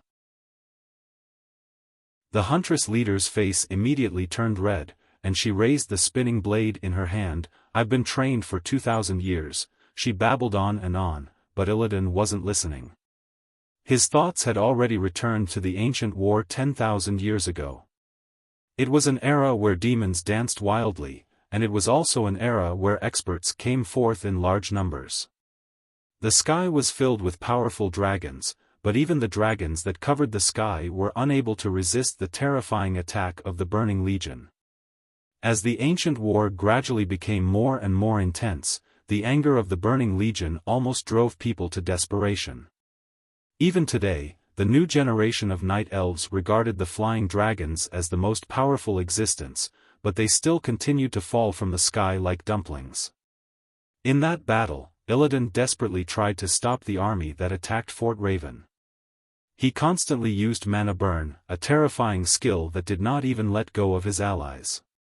After burning all the mana in his body, those demons were just big targets. Illidan had always thought so.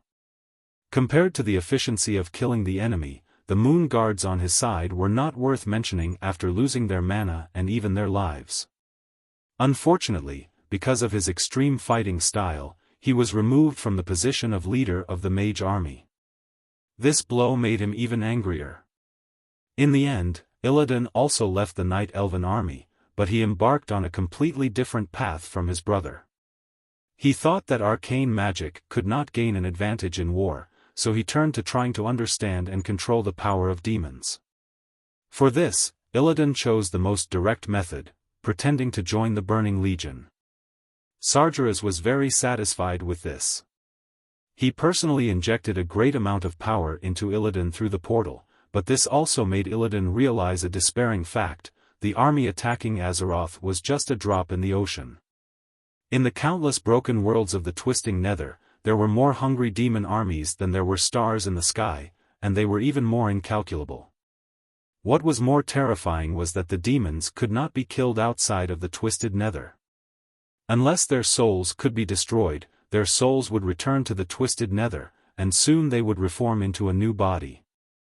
After learning this horrible truth, Illidan was even more adept at playing infernal affairs. 10,000 years of imprisonment had made Illidan extremely weak.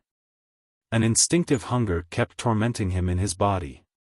It was like the orcs who had been controlled by the demon blood of the Lord of the Abyss, Manaroth. The evil demon power had a powerful addiction that outsiders could not understand. His breathing became rapid, and his senses became blurred. However, one thing became clearer in his vision. It was a cluster of black light that the night elves around him could not detect. Only the existence that had received the power of demons could clearly see that light pillar. You guys split up into small teams and hunt the demons in the forest. Come back here at sunset. Illidan sent away the sentries who did not want to stay by his side. Just 10 seconds later, Illidan tilted his head to the left and said coldly, "Come out. My eyes are blind, but the demon fire in my eye sockets allows me to see everything I should see." Yes. That was one of the consequences of playing infernal affairs 10,000 years ago. The Demon King, Sargeras, personally destroyed his eyes. After burning all the muscles in his eye sockets and even exposing part of his skull, what appeared in his eye sockets were two wisps of evil energy. The power of the same origin could not be hidden from each other. A pale-haired death knight wearing black skeleton heavy armor appeared from behind the tree. The giant rune sword in his hand was emitting an unparalleled evil aura. It made Illidan subconsciously raise the twin blades of Azeroth in his hand. You. Yes. Who? Illidan shouted. Death Knight Arthas Menethil. The king of Lordaeron across the endless sea. The most loyal servant of the Lich King.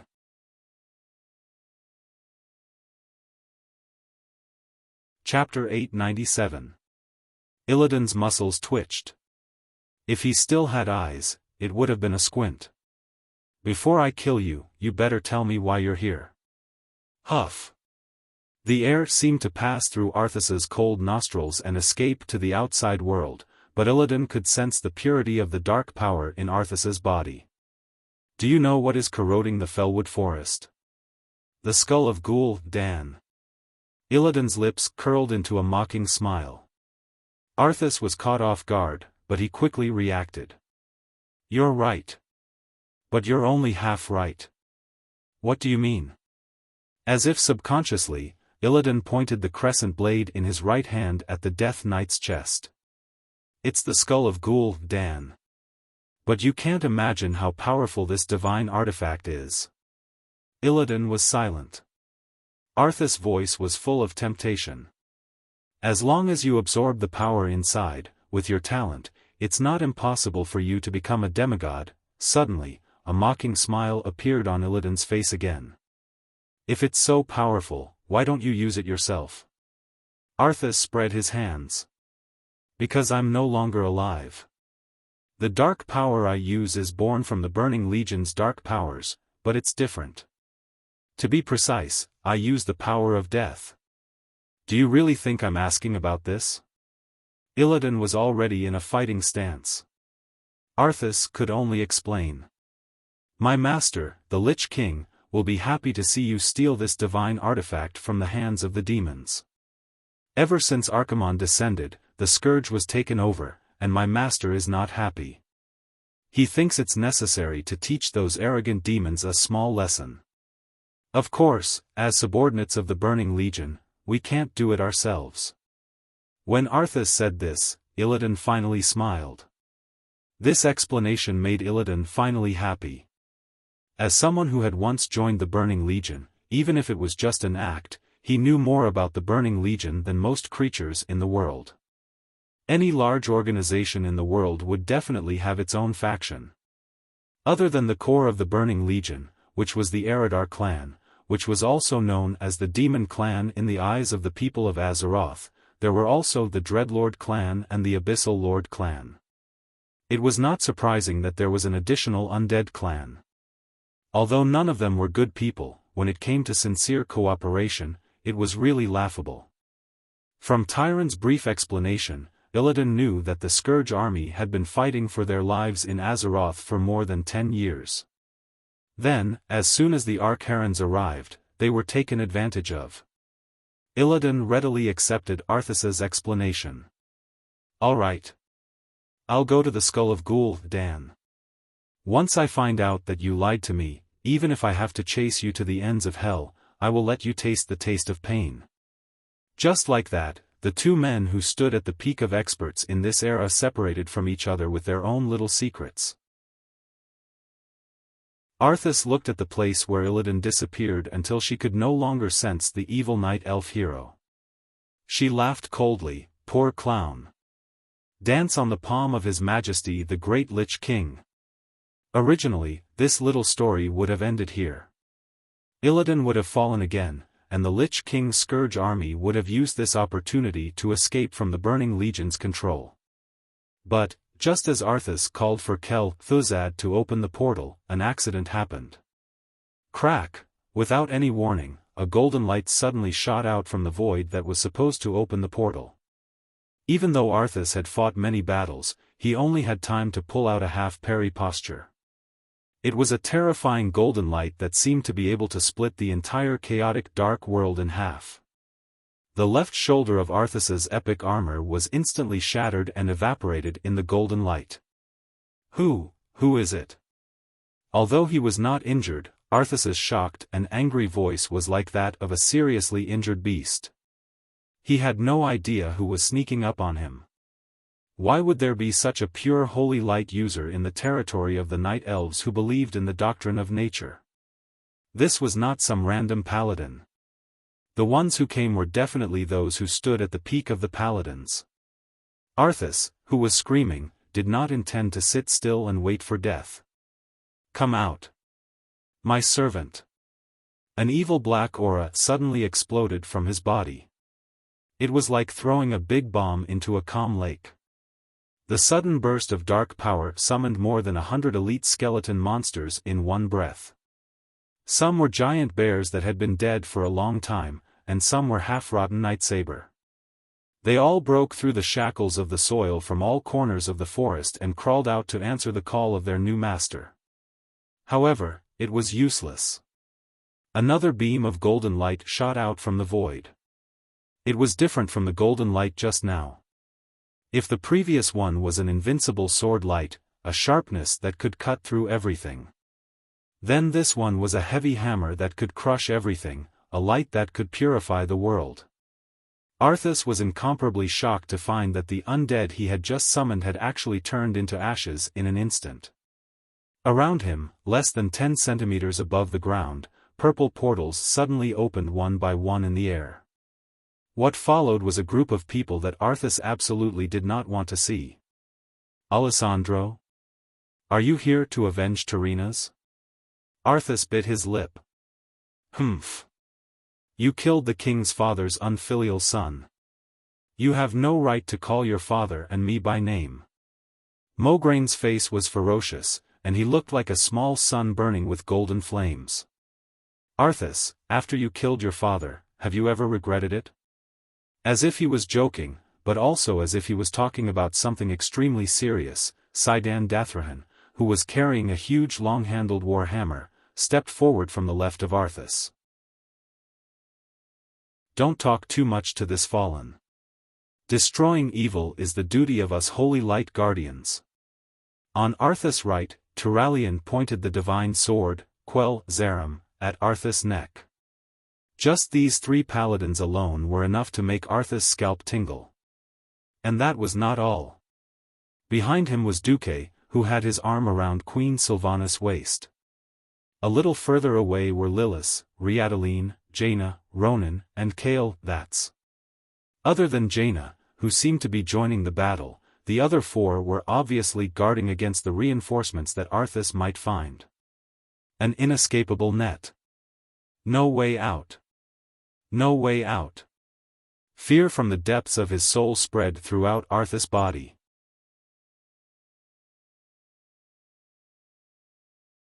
Chapter 898.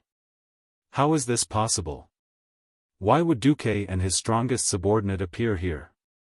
Isn't this a top-secret mission that His Majesty the Lich King personally gave me?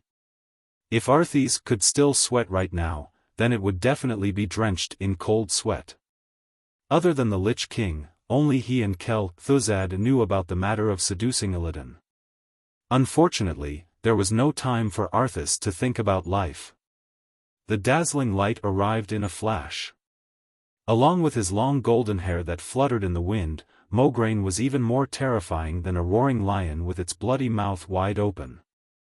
The gigantic Ashbringer came crashing down, and the golden holy light that came crashing down like a tidal wave was enough to make Arthas' soul tremble uncontrollably. This attack reminded him of his teacher, Uther.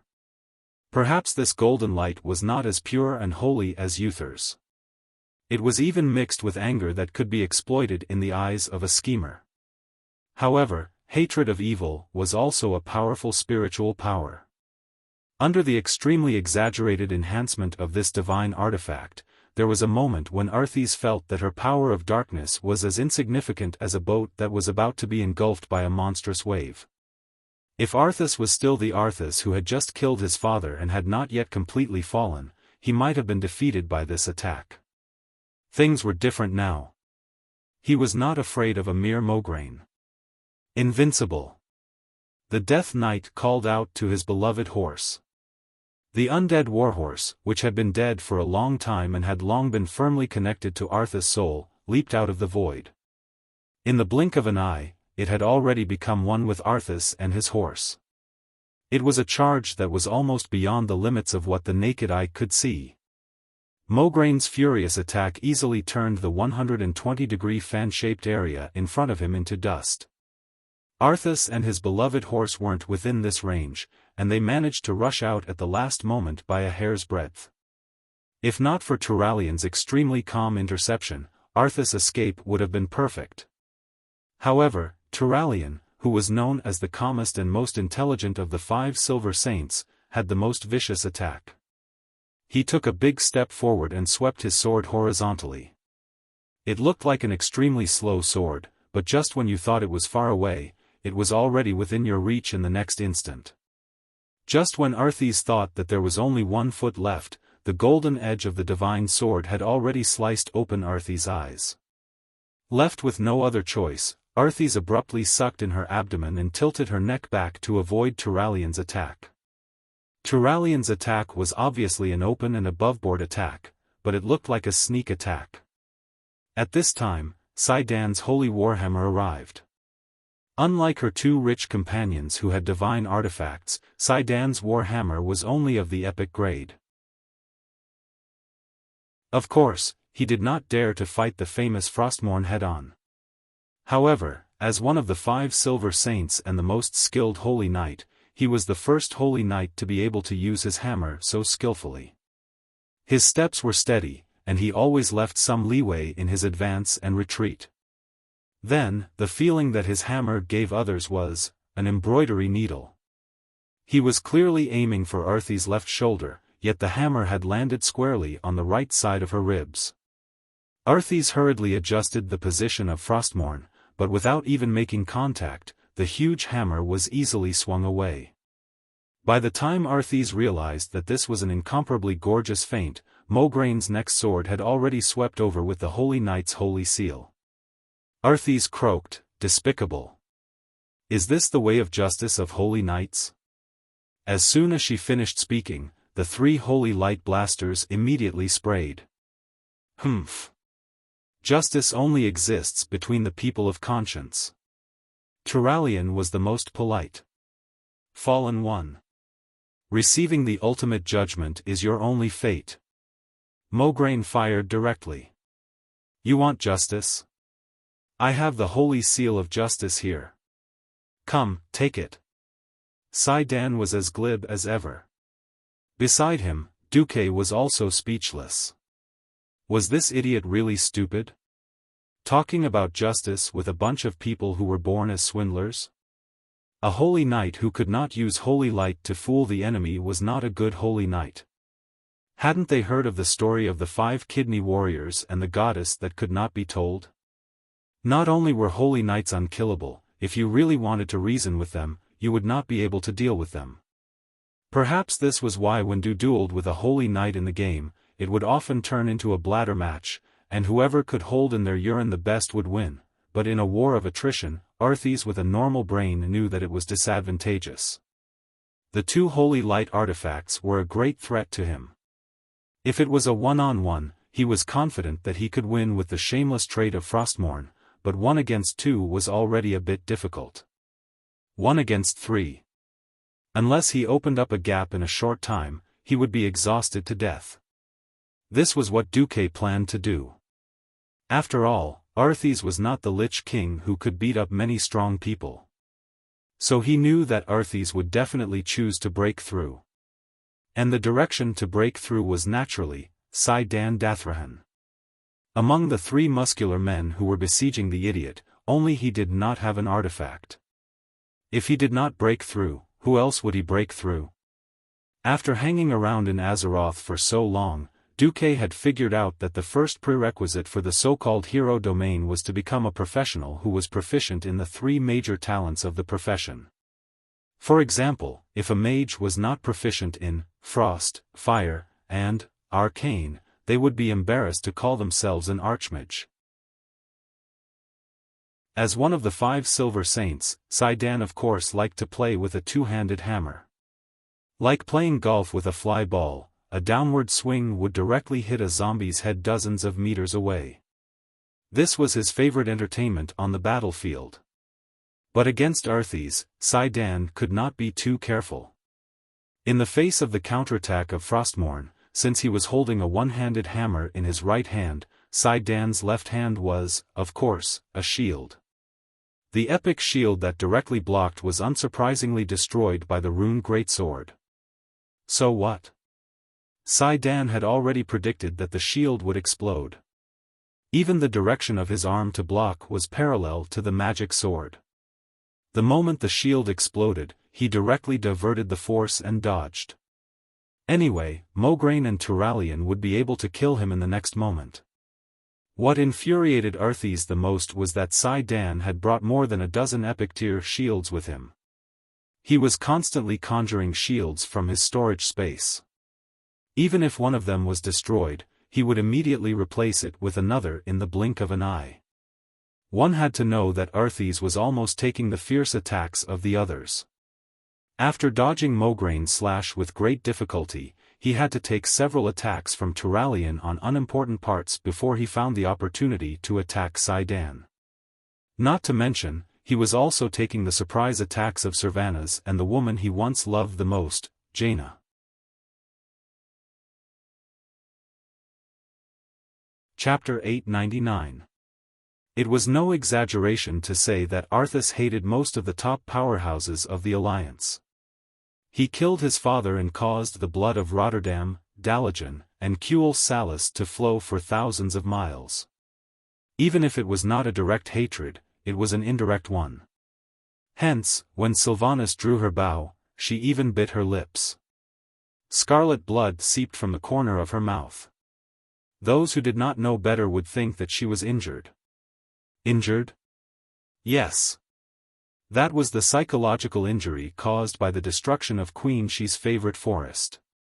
Now, any high elf, a blood elf, would want to tear Arthas into pieces and feed him to the dogs. Of course, to Arthas, there were so many people who hated him. The strength of the Calamity Army, the number of people who hated him was equivalent to the number of people who hated him. He massacred at least 2 to 3 million people in Rotterdam and other places, then dug up their ancestral graves and let countless skeletons dance on them. If this was not mockery, then what was? He was the main culprit, the main tank, who specialized in attracting aggro. He definitely had a stable hold on the aggro. What was interesting was that there was still one person in the world who could steadily attract the aggro of this main tank and boss. That person's name was naturally Duke Marcus. Arthas became powerful after the fall. Of course, it was because he was talented enough. The other main reason was that he was the one who had fallen, and not those idiotic bones that had lost their sense of self. Those things, even if they had strong attributes, could easily find their flaws and destroy them. Hence, his hatred for Duque had never disappeared. Previously, Duque had used Jaina's illusion to tease him in front of the Dalagen city and asked his men to chop off one of his hands. Then, Jaina personally came to beat him up. The humiliation of being defeated. The humiliation of having his wife stolen. Almost the moment Duque appeared, Arthas's entire soul was ignited. After coming to this world, Duque had learned many things. However, there was one thing that he definitely did not learn well, and that was the etiquette of the palace. Many times, when he needed to use it, he would pull it out of the system and record it into his mind, then delete it. Duque didn't know that there was an ironclad rule for rulers and leaders, even if they were walking on the road. Didn't you see in the news that whenever Chief Number 1 appeared on the stage, he would always be the first one to appear before the others? Just now, when he casually walked out of the portal, the other people who wanted to surround Arthas were fine, standing in their respective positions. But Duque came out with his arm around Queen Sylvia's waist. It wasn't a ball. It had nothing to do with etiquette. In broad daylight, they directly hugged each other without any barriers. If you say that your sister is having an affair, you're really lying with your eyes wide open. Alright, I'll pretend that I didn't see your passionate adultery, okay? The problem was Gianna. As soon as she appeared, she caught Arthas's attention. However, Jaina's position caused Arthas to feel a sense of humiliation and anger that came from the depths of her soul. It was a position with a special meaning. Among the nobles, only those with the same status could stand side by side. Only the king or the queen could stand next to the king. Duque was a Grand Duke. According to the rules, he was not qualified to appear side by side with Sylvanas, even if he came out of the portal. If you, Duque, are the commander of the alliance, according to your military rank, you shouldn't be. Well, even if you're the husband of the queen of the Sin Dorii kingdom, you should still be half a step behind. Since ancient times, those who lived off women were looked down upon. The son-in-law of the Celestial Empire, the husband of the king of Azeroth, and so on, were all borrowed. They were used as mascots in important ceremonies, but usually, they were trash. Why should Jaina, who wore the queen's crown, be half a step behind Duque on the left? She was further than the subjects, but closer than the queen. What position was that? Please refer to the relationship between the former king of Kultiras, Dalen, and Jaina Goldsword. If Arthas could still deceive himself with the lame reason that the 3-meter-wide portal was slightly narrow when he first appeared, then, as the battle went on, he could no longer deceive himself. Why was Sylvanas able to fire at full strength and play with aimed shooting that needed to be charged up? It was because other than a few paladins, she had Duque to protect her. Jaina was also protecting Duque. Sometimes, she even intentionally or unintentionally blocked Arthas's death's grasp. Arthas always had a faint attachment to his childhood sweetheart. He even asked Kel Thuzad if there was a way to turn Jaina into an undead while preserving her beauty. There were many answers. Death Banshee or Corpse Maiden could do it.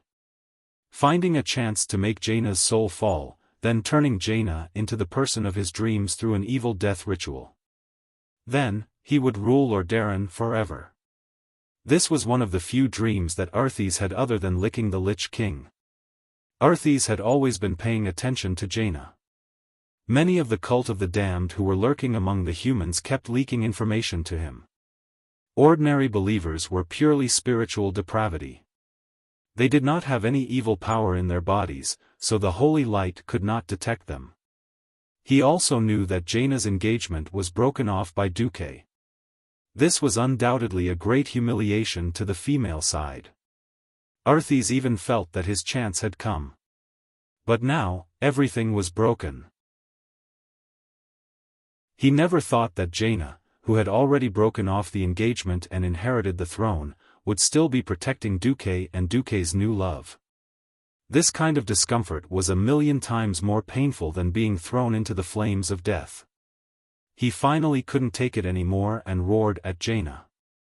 Labaliu, this sentence stunned almost everyone present. Then, Jaina gritted her teeth and replied in an ancient language. Second Fool was unwilling to give up and asked again. In the end, Jaina added cruelly. Everyone felt as if someone had pressed Arthas's face against the ground and rubbed it 12 times. His entire person was gloomy, like a dog that had lost its life. Suddenly, the dark power in Second Fool's body exploded. He used almost a quarter of the dark power in his body as a bomb and sent everyone flying with a violent explosion. But it was only to make space. It was not to escape, nor to kill the enemy. In a sense, it was a waste of power. He was definitely the one who suffered a great loss. Everyone felt that something big had happened in the conversation just now because Arthas's face looked like he was about to collapse. Sai-Dan, who was the most nosy of them all, asked Mograine directly, "What did His Majesty Proudmoore do just now? It feels more effective than us smashing Arthas 100 times." Mograine understood quite a bit, but he did not dare to say anything. Even if he understood, he would pretend not to. He stammered, "It seems to be ancient Arthi."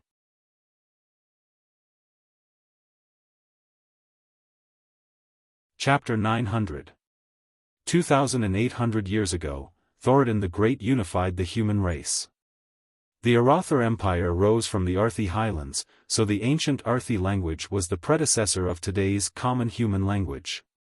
But with the passage of time, the ancient Arthi language, which was difficult to pronounce and full of meaningless meaning, became a ceremonial language that was only used by the royal families and ceremonial officials during the most important sacrificial ceremonies. Except for the true aristocrats or ceremonial officials who had been passed down for nearly 3,000 years, no one would learn it. There were so many people present, and they were either elves who disdained learning the human race's special language, or a bunch of human powerhouses who were born ordinary people. It was reasonable to say that even Mograine, who was more like a warrior, could not understand all of it. There would not be a fourth person present who could understand it. But looking at Arthes, who was trembling all over, and Jaina, whose chest was heaving up and down, Duze was extremely annoyed. Ever since he crossed over to Azeroth, Duze's system elves would collect all the sounds around him, regardless of whether Duque noticed or not, and would automatically analyze and translate them. So when Duque said that Azeroth was the overlord of all languages, it was absolutely not an exaggeration. So Duque understood it. In layman's terms, the 4 sentences were, Arthes, why do you have to help Duque? Jaina, because your boss, Archimonde, killed my father, big brother, and other relatives. I want revenge. I want to destroy the Burning Legion. At this point, at least it was politically correct, wasn't it? But from the 3rd sentence onwards, the meaning changed. Arthes called for surrender, there is no hope for this world. The Burning Legion is destined to win. Why don't you come earlier? Even if you were once Duque's fiancé, I don't mind. I will make you my queen and rule the world of Azeroth forever. If there is a chance, I will help you overthrow the Burning Legion. Words should not be spoken carelessly. Since ancient times, many people had lost their heads because of the wrong words. If it were not for the Lich King Zul's rebellion, Arthes, as Zul's loyal dog, would not have dared to say such words. He thought that he had truly fallen and was ruthless, but his memories and once lost emotions still made him impulsive. As soon as he spoke the truth, he regretted it. If Jaina really gave in, he would feel that he had profited. Look! Duke and Sylvanas, that adulterous couple, are showing off their love. It blinded your eyes. Miss G, he doesn't love you at all. Why do you have to suffer with him? Why don't you come here and be a queen? Who knew that Jaina's ultimate weapon would descend without warning at this moment? The original text could no longer be examined. Anyway, the sentence that Duque's system elf translated for Duque was very old-fashioned, I'd rather be the concubine of a hero than the wife of a monster. It was no wonder that the noble Prince Arthas Menethil, the self-proclaimed king of Lordaeron, had suffered 100 million damage to his soul. Throw them out of the atmosphere and straight into space. Are there any? Jaina actually declared, even if I become the queen of the 7 kingdoms of the humans. I'd rather be a nameless mistress for Duque than be the queen of Arthas. This was practically digging out his burning heart, throwing it on the ground and smashing it into pieces. Then, spitting on it, peeing on it, and soaking it in a cesspool for 49 days. Finally, pulling it out and parading it on the streets for the world to know. Saying it was an insult was overestimating the word insult.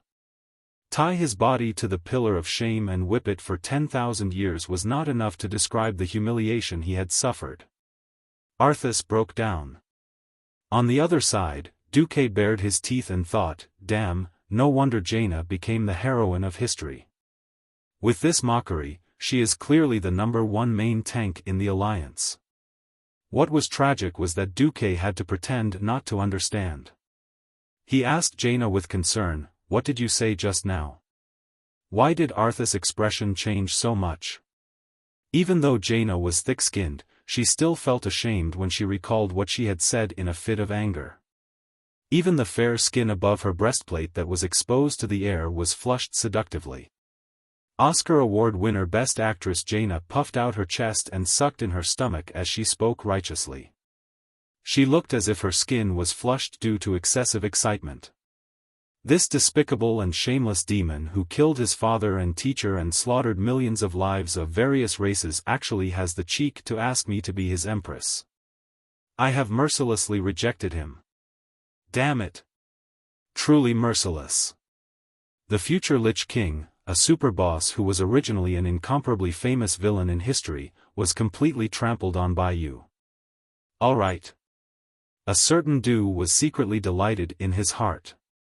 This was not the social butterfly Jaina who had romantic entanglements with several powerhouses in the original history. In this life, Jaina had been sent to the Marcus residence when she was still a lowly. She had been a disciple and had been a widow for 10 years without marrying Duque. He had even cruelly broken off their engagement. She was still the original even now. If there was anyone who had wronged someone, it would definitely be Duque who had wronged Jaina. If this was some fantasy novel about breaking off an engagement, and Ji Aotian was the male lead, then Jaina would definitely be Ji Aotian. But this noble Jaina, who was now a queen, had actually said such words out of excitement. How could Duque not be pleased? Even if he didn't dare to show it on his face. It was so good that it felt like all the pores on his body had eaten a ginseng fruit. If he could like Jaina's post, Duke would definitely hire 10,000 people to give Jaina a trillion likes and send Jaina straight to the headlines. Compared to Jaina's move, Ji Aotian's following performance as a movie queen was nothing. Jaina pretended to be frightened and stood behind Duke. She hugged Duke's right arm with both hands and clamped his right arm with a pair of magic peaks exaggeratedly. She said, "Duke, I accidentally angered this demon. You must protect me." "All right. No problem. Leave it to me." Duque, who often looked like a hero but was actually a coward, really took care of everything this time. Ji Aotian had already said so much. If you don't protect her and let her be snatched away to be the wife of a ghost, are you still a male pig? This time, not only Duque stood in front of Jaina, the 3 holy knights also quickly adjusted their positions. Mograine and Turayan were like 2 door gods, standing in front of Duque, one on the left and one on the right, while Sidon stood behind Arthas. Duque hooked his right index finger at the 2 idiots in an extremely pretentious manner. "Come on. Let's hurt each other."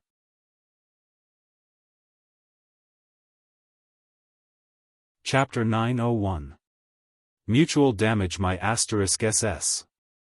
Although the Alliance had gathered almost all of their strongest players to fight Arthas as if he was a boss, everyone knew that they were in trouble this time. Last time, the Alliance and Horde powerhouses besieged Arthas near the Dalajan, but they did not manage to take him down. The most important reason was that Frostmourne was too overpowered. Not only was it extremely sharp, but it also healed itself, weakened the enemy's will, released Frost Aura, and many other powerful effects. Ordinary epic weapons could not do anything to Arthas. If they were to fight head-on, the weapon would be broken in one hit. This was simply a collision between a bronze sword and a steel sword. There was no solution. Otherwise, why would they have to sacrifice Orgrim? At that time, of course, it was because the Dreadlord had saved him, but ultimately, it was because the Alliance and Horde were not strong enough. But today was different. Quell, Zarim, and Ashbringer, the 2 artifacts, held the fort. Sidon focused on defense, and Servanas madly dealt damage. Speaking of which, the surrounding powerhouses, including Duque, did not do much from the beginning to the end. Not to mention one Dreadlord, even if half a dozen came, Duque was confident that he could hold on for more than 15 minutes. After all, not every Dreadlord was as powerful as he was. Moreover, Illidan had already gone to find trouble with the boss of the Dreadlord, Tichondrius. Therefore, there were only 3 Dreadlords who were truly qualified to effect this battle. Excluding those who were still in charge of Lordaeron, there was only one Dreadlord who could come. Moreover, the Dreadlord was following Archimonde's orders to take over the Scourge army. Under normal circumstances, no one would come to save Arthas except for the people from Zul's line. Now was the time when Zul's line was at its weakest. After thinking about it, the only one who would come to save the 2 fools was the loyal Kel Thuzad. But a Kel Thuzad wanted to save them? That was underestimating the Alliance. Almost at the same time as Jaina provoked Arthas again and sought refuge with Duque, a portal suddenly appeared less than 2 meters away from Arthas. At the same time, several huge portals the size of basketball courts appeared above everyone's heads. From inside, countless powerful undead monsters poured down as if they were free. "Go," it was Kel Thuzad's voice. Arthas suddenly came to a realization. That's right. Everything was King provocation. It wasn't easy to catch him, and the Alliance couldn't wait for him to fight to the death with these musclemen. Arthas could not help but feel a surge of warmth in her heart. How ironic. Who would have thought that in the end, it wasn't the great Lich Anastrian who came to save him? Instead, it was Kel Thuzad, who he had single-handedly killed, who pulled him back at the crucial moment. Hey! I didn't waste half of the Sunwell's power to resurrect you in vain. This was what Arthas thought. The experts on the periphery, who had been idling for a long time, immediately perked up. Ha! Riadaline bellowed. The hammer and shield in her hand clashed, producing a crisp clanging sound. Even as a woman, her long experience in frontline battles made every move of hers filled with fierce pressure. Of course, she knew that she was not the main force of the assault force. In terms of long-range damage output, the nearby players completely outclassed her. Originally, Lilith pulling the bowstring 4 times in a second and firing 3 times each time was already very crazy. But compared to Ronan and Kale, who were in a human-shaped artillery formation, she was still very weak. Just as the 3 holy knights surrounded Arthas, the 2 Radiant Moon Archmages, who were second only to Breaking Dawn Archmages, quickly constructed a temporary medium-sized war magic formation. That's right, it was not a small one, but a medium-sized one. Powerful magic stones that were enough to make an ordinary Radiant Moon Archmage a lifetime's worth were inserted into the nodes of the magic formation as if they were free of charge, acting as the magic formation's auxiliary source of magic power. Almost at the same time that the elite undead monsters in the sky emerged from the teleportation portal, violent firepower shot up like countless fireworks from the ground, producing all kinds of strange sounds as they soared into the sky. It was 2 torrential magic rains that seemed to violate the laws of nature, falling from the ground to the sky. Ronan's arcane storm and Kale, skyrocketing fire pillar easily tore the terrifying monsters that these elite holy knights would need to spend a long time to deal with into pieces. The body parts that fell from the sky didn't even fall to the ground before they were blown up by the seemingly endless magic attacks, turning into even finer pieces. Of course. All of this was just a diversion. The focus was never on these elite undead monsters. Seeing that the cannon fodder couldn't interfere with the Alliance's hunting team, Arthas couldn't help but spit in his heart. He had to rely on himself. Unfortunately, just as he swung his sword fiercely at Mograine and Turalian, using the terrifying evil energy to form a sword ray to avoid them and was about to step into the teleportation portal, suddenly, there was a crisp explosion from the portal in front of him. It was like the sound of a glass mirror being smashed. In Arthas's ears, this was undoubtedly the sound of destruction. Using his elemental senses, he sensed who the culprit was. Following the direction of his senses, Arthas saw an unsurprising fellow, Duke Marcus. Even though Duque seemed to be just a bystander, in reality, Duque was the key to this hunt. Without Duque, Arthas could be rescued at any time. As soon as Duque made his move, he crushed the teleportation portal that could have allowed the second fool to escape from the tragedy. Traversing tens of thousands of miles of space, sensing the location he wanted to teleport to, and then eliminating the obstacles in the spatial passageway between the teleportation portals, or directly creating a spatial passageway to avoid all the spatial cracks. Was this something a mortal could do? Absolutely impossible.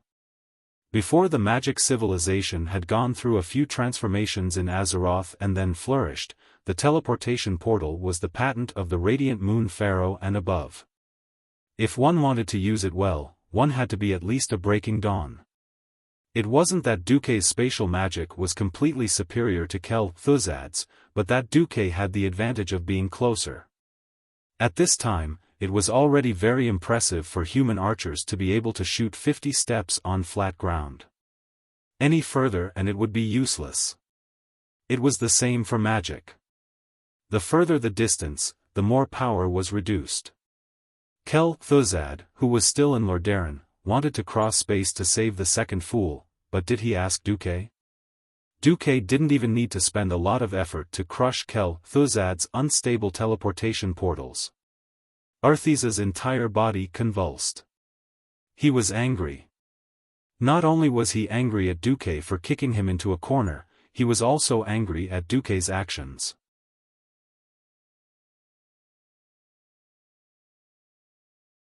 Chapter 902.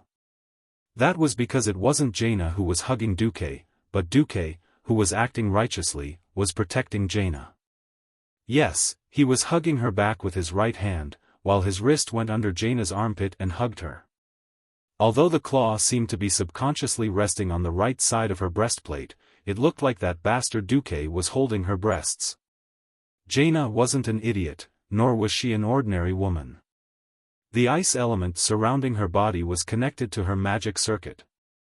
It wouldn't be an exaggeration to say that the ice element around her was her second layer of skin. How could she not sense Duque's little action? What the hell was that she had said those harsh words? She would rather be Duque's lover than Arthas' queen. Now that your lover is here, if Arthas notices anything that you're unwilling to do, everything that you've done before will be for nothing. Jaina even began to suspect that Duque, who was a bumpkin in the eyes of other nobles, didn't understand ancient Arthi. Fine. That wasn't the point. Jaina had never rejected Duque from the beginning. Unfortunately, a woman chasing a man with a veil was a deadly veil that she couldn't pierce even after a dozen years. Furthermore, after Duque supported her in developing Theramore and promised to help her kill Archimonde on Mount Hyjal, her sincerity, which she had never truly given, seemed to be showing signs of melting. It had nothing to do with a terrible and helpless political deal. It was purely the admiration of a strong woman toward a man who was willing to support her career. It was the faint admiration of a woman toward a hero who was willing to help her take revenge. So what if I'm a lover? Even if I'm a lover, it's better than becoming the queen of an ugly undying monster. Jaina really thought that way and did it. Even though she knew that Duque was mocking Arthas and that it was likely an act, Jaina didn't mind making it real. So, she snuggled into Duque's arms with a satisfied and incomparably seductive expression. She wanted to take revenge on Arthas with her actions. That's right. It was you who summoned Archimonde, you bastard. No matter how much I hate my father, even if I can't inherit the throne because of my big brother, that's still my family's business. It's your fault that the demon you released killed my father and big brother's family. You are also my enemy. Jaina, the social butterfly in history and the movie queen of this world, played the role of a lover brilliantly. She didn't mind the existence of Servanas, who was theoretically Duque's legal wife. Her vivid expression was clearly saying, "Darling, harder, harder." The movie queen's performance provoked Arthes's anger. Very rarely, when Kel Thuzad's rescue became impossible, Arthas lost her mind. As Arthes shouted, the frostmorn in his hand suddenly changed. The long and wide blade instantly became dark and gloomy, like the suction of a long vacuum cleaner, swallowing the dark power within an unknown radius of countless kilometers. Then, Arthas began to charge. It was a death charge that contained the strongest power he could gather. Every step he took on the ground would cause darkness within dozens of steps. Plants would wither, and all living things would wither. Mograine and Turalian used both hands to hold the divine weapons in their hands tightly. The golden light of Ashbringer and Quell Zarim became even more dazzling and resplendent. An opponent who was enraged to the point of losing his mind was the best prey in the eyes of a hunter. But the craziness of a cornered beast meant that one mistake would cost them their lives. Every strong person's face was full of solemnity. Finally, the first attack without any fancy moves came. It was an extremely simple head-on chop. It was a posture without any technical content. Almost every warrior had practiced this chop tens of thousands of times since they were young. It was because it was simple that it was pure. Mograine could dodge, but he couldn't. Behind him were Duque and Jaina, and further away was Ronan, who was standing in the magic circle and unable to move. He could retreat, Duque and Jaina could retreat, but Ronan would definitely be out of luck. They were going to fight the Arc-Herons soon. If possible, it was best to preserve the combat power of every strong person. Moreover, speaking of righteousness, Mograine had never been afraid of anyone after obtaining Ashbringer. In the next second, a heavy collision of light against darkness, strength against strength, shook everyone's eardrums. Bang! It wasn't the clanging sound of metal colliding, but the surging explosion of two masses of energy colliding. The entire world seemed to be divided into two halves at this moment. To the south was Mograine's blazing light. To the north was Arthas's cold darkness. Light and darkness collided violently, bursting forth in this place. Within a radius of 100 meters, everything that had nothing to do with light and darkness was crushed into powder by the violent energy. Unfortunately, this was the decaying fellwood forest, which was filled with the power of death and evil. In a sense, this was already half of Arthas's home ground. Mograine was very strong. His wild and pure holy light was amplified by Ashbringer, and he could suppress Arthas in terms of individual strength. However, Arthas never fought alone. Frostmourne stored the power of darkness refined from nearly 10 million vengeful spirits. Arthas, who was going all out, sent Mograine flying in a single blow. But it didn't matter. In the next moment, Turayan had already arrived. Without giving Arthas any time to react, Zeram's golden light dazzled Arthas's undead vision. Another head-on collision of light and darkness. This time, it was launched while Arthas's old strength had just dissipated, and he hadn't recovered yet. Turayan was halfway to success. The brilliant golden light suppressed the dark light, causing Arthas to stagger and take 3 steps back. Good chance. Saidan Dathrahan seized this opportunity and pounced from behind Arthas. Arthas's rune sword had been hit to the left. In Saidan's view, this fallen prince had only 2 directions to attack. One was to take advantage of the situation and stab Frostmourne from the left, but this would hit the big shield that Arthas had prepared. The other option was to use a stronger force to pull out the sword and turn around to slash. This was certainly powerful, but the problem was that such a move would take more time. If he couldn't hit the enemy, everything would be useless. Saidan also guarded against the right. But the terrifying Frostmourne stabbed from an angle that Saidan never expected. It wasn't until the evil black blade pierced through the armor and muscles of his chest that he realized what had happened. Arthas pierced his abdomen with the magic sword and then stabbed him.